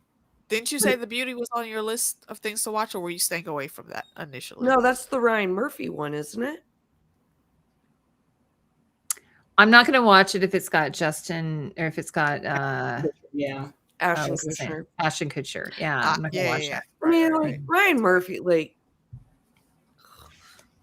I'm a little tired of He be Ryan. on nonsense. Yeah. He do be on nonsense. He did a sometimes. lawyer one, and I was like, why? That one looks so bad. That lawyer one with Kim Kardashian. All in or something like that. What is it called? Something I like that. So bad. didn't hear about I that. mean, and like that I did. that alone, like it's like I'm done with Ryan Murphy as well. It's Yeah. like putting yeah, her. the in minute a you said show. Kim Kardashian, I was like, yeah, no, that's why I don't watch American Horror Story anymore. No, thank you. Oh, who was it? Was Thanks, she in American Chris. Horror Story? Yeah, Yes. they put her in the last Yes. 2 seasons or Yeah. something like that. The last 2 seasons I have Crazy. not watched. Yeah. And it's funny Fuck because that she's trying to be a lawyer. She didn't pass the bar, which I heard it is difficult in California, to be fair. Yeah. But And so we'll chop all that up to the drama. she's trying to be a lawyer, and then she's playing a lawyer, and very poorly apparently. So yeah, I'm not gonna support that stuff. Oh, it's funny. I get a lot of emails, and do you want to do this show or this show? And a lot of times I'm just like, no. Nah. Like I got asked to do the housekeeper. Oh, that one with Sweeney. What was that Yeah, about? and I'm like, I don't know. Like, especially costumes. mean It's the just not movie that The exciting. Allison Sweeney? Wait, sorry. Are you talking about a show or the movie The House? The movie The Housekeeper with No, Sydney Sweeney. Never The heard of it. Housemaid. The Housemaid. The Housemaid. Thank you. Yeah. So I got asked to do that. I was like, no, I don't Yeah. really want I it. mean, all my movie nerd friends are like, it's a good movie, but I'm like, Okay. too bad But I'll never know costumes? because I'm not gonna watch it. No, I'm And I just not. can't I'm not imagine gonna Yeah. watch it. Yeah. So Mhm. it's just like, and also just unless like the costumes or something exciting, like something interesting about the costumes, like it just looks like clothes to me, right? Like a lot of times, right? So Ashton Kutcher is on some Silicon Valley big tech spy stuff. Yeah, and the beauty thing, I think. In the beauty, yes. Yeah, I just don't want to watch it. I'm And good. yeah. So a lot of times like I it's not that I don't want to support like certain shows. Like I've been asked to do like Palm Royale. I just didn't get a chance to, like, I can't, like, a lot of times I can't just watch. I've seen clips of that, and I'm yeah, like, dang. it's very good. It's very good. Is it Man. Palm Royale? With oh my gosh, with With Carol Burnett? Yes. Yes, and Kristen Wiig. Anyway, so There I you go, started that's right. watching it, but I'm like, I don't have enough time to watch the whole thing. But the Artful Dodger, on that other hand, I'm like, it's totally my thing. So it's sometimes hard, to watch, when I get someone ask me to do something and they only have a certain amount of time for me to do it, and I can't always, and because I have to put a lot of time into just watching the show. And so if it's something like I love, like Wheel of Time, or I'm like, yes, I'll do Wheel of Time. Yes, I'll do Dune, or something like that. I'm like, I'm all over it. But if it's something I'm not really sure on, you want to make time for stuff that yeah, exactly. Like. So that sort of it makes sense. What's happening there? Mm-hmm. Yeah, okay. My lovely Alicia, what about you? Have you shared with us what you're planning on doing over the next while? Yeah, just I'll be back here with the ladies next week, next Thursday. Tomorrow, myself, Meeks, Fandom, and DJ will be on, hopefully both mine and DJ's channels, talking about Fallout Season 2, Episode 3. Then we'll be back on Tuesday for some more Dunk and Egg with Fandom and DJ.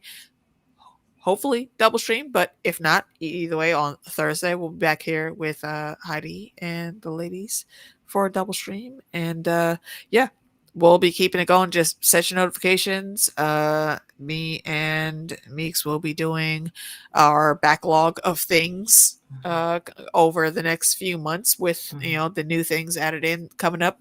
I don't know the exact schedule just yet, but what we're going to get to things. That's the most I can promise you is yes, we'll get to it. Yep. By the way, Alicia, I was going to tell you your sound is really good tonight. Like, I don't know if you got a new mic. It sounds really good. I don't, but I did correct some you of sound the very, very like. Yay! Thank you. I'm glad it's working out. And I will again apologize for my sniffling. I'm sorry. But it's very my nostrils have been rebelling against me over the past. I haven't heard it at all. No.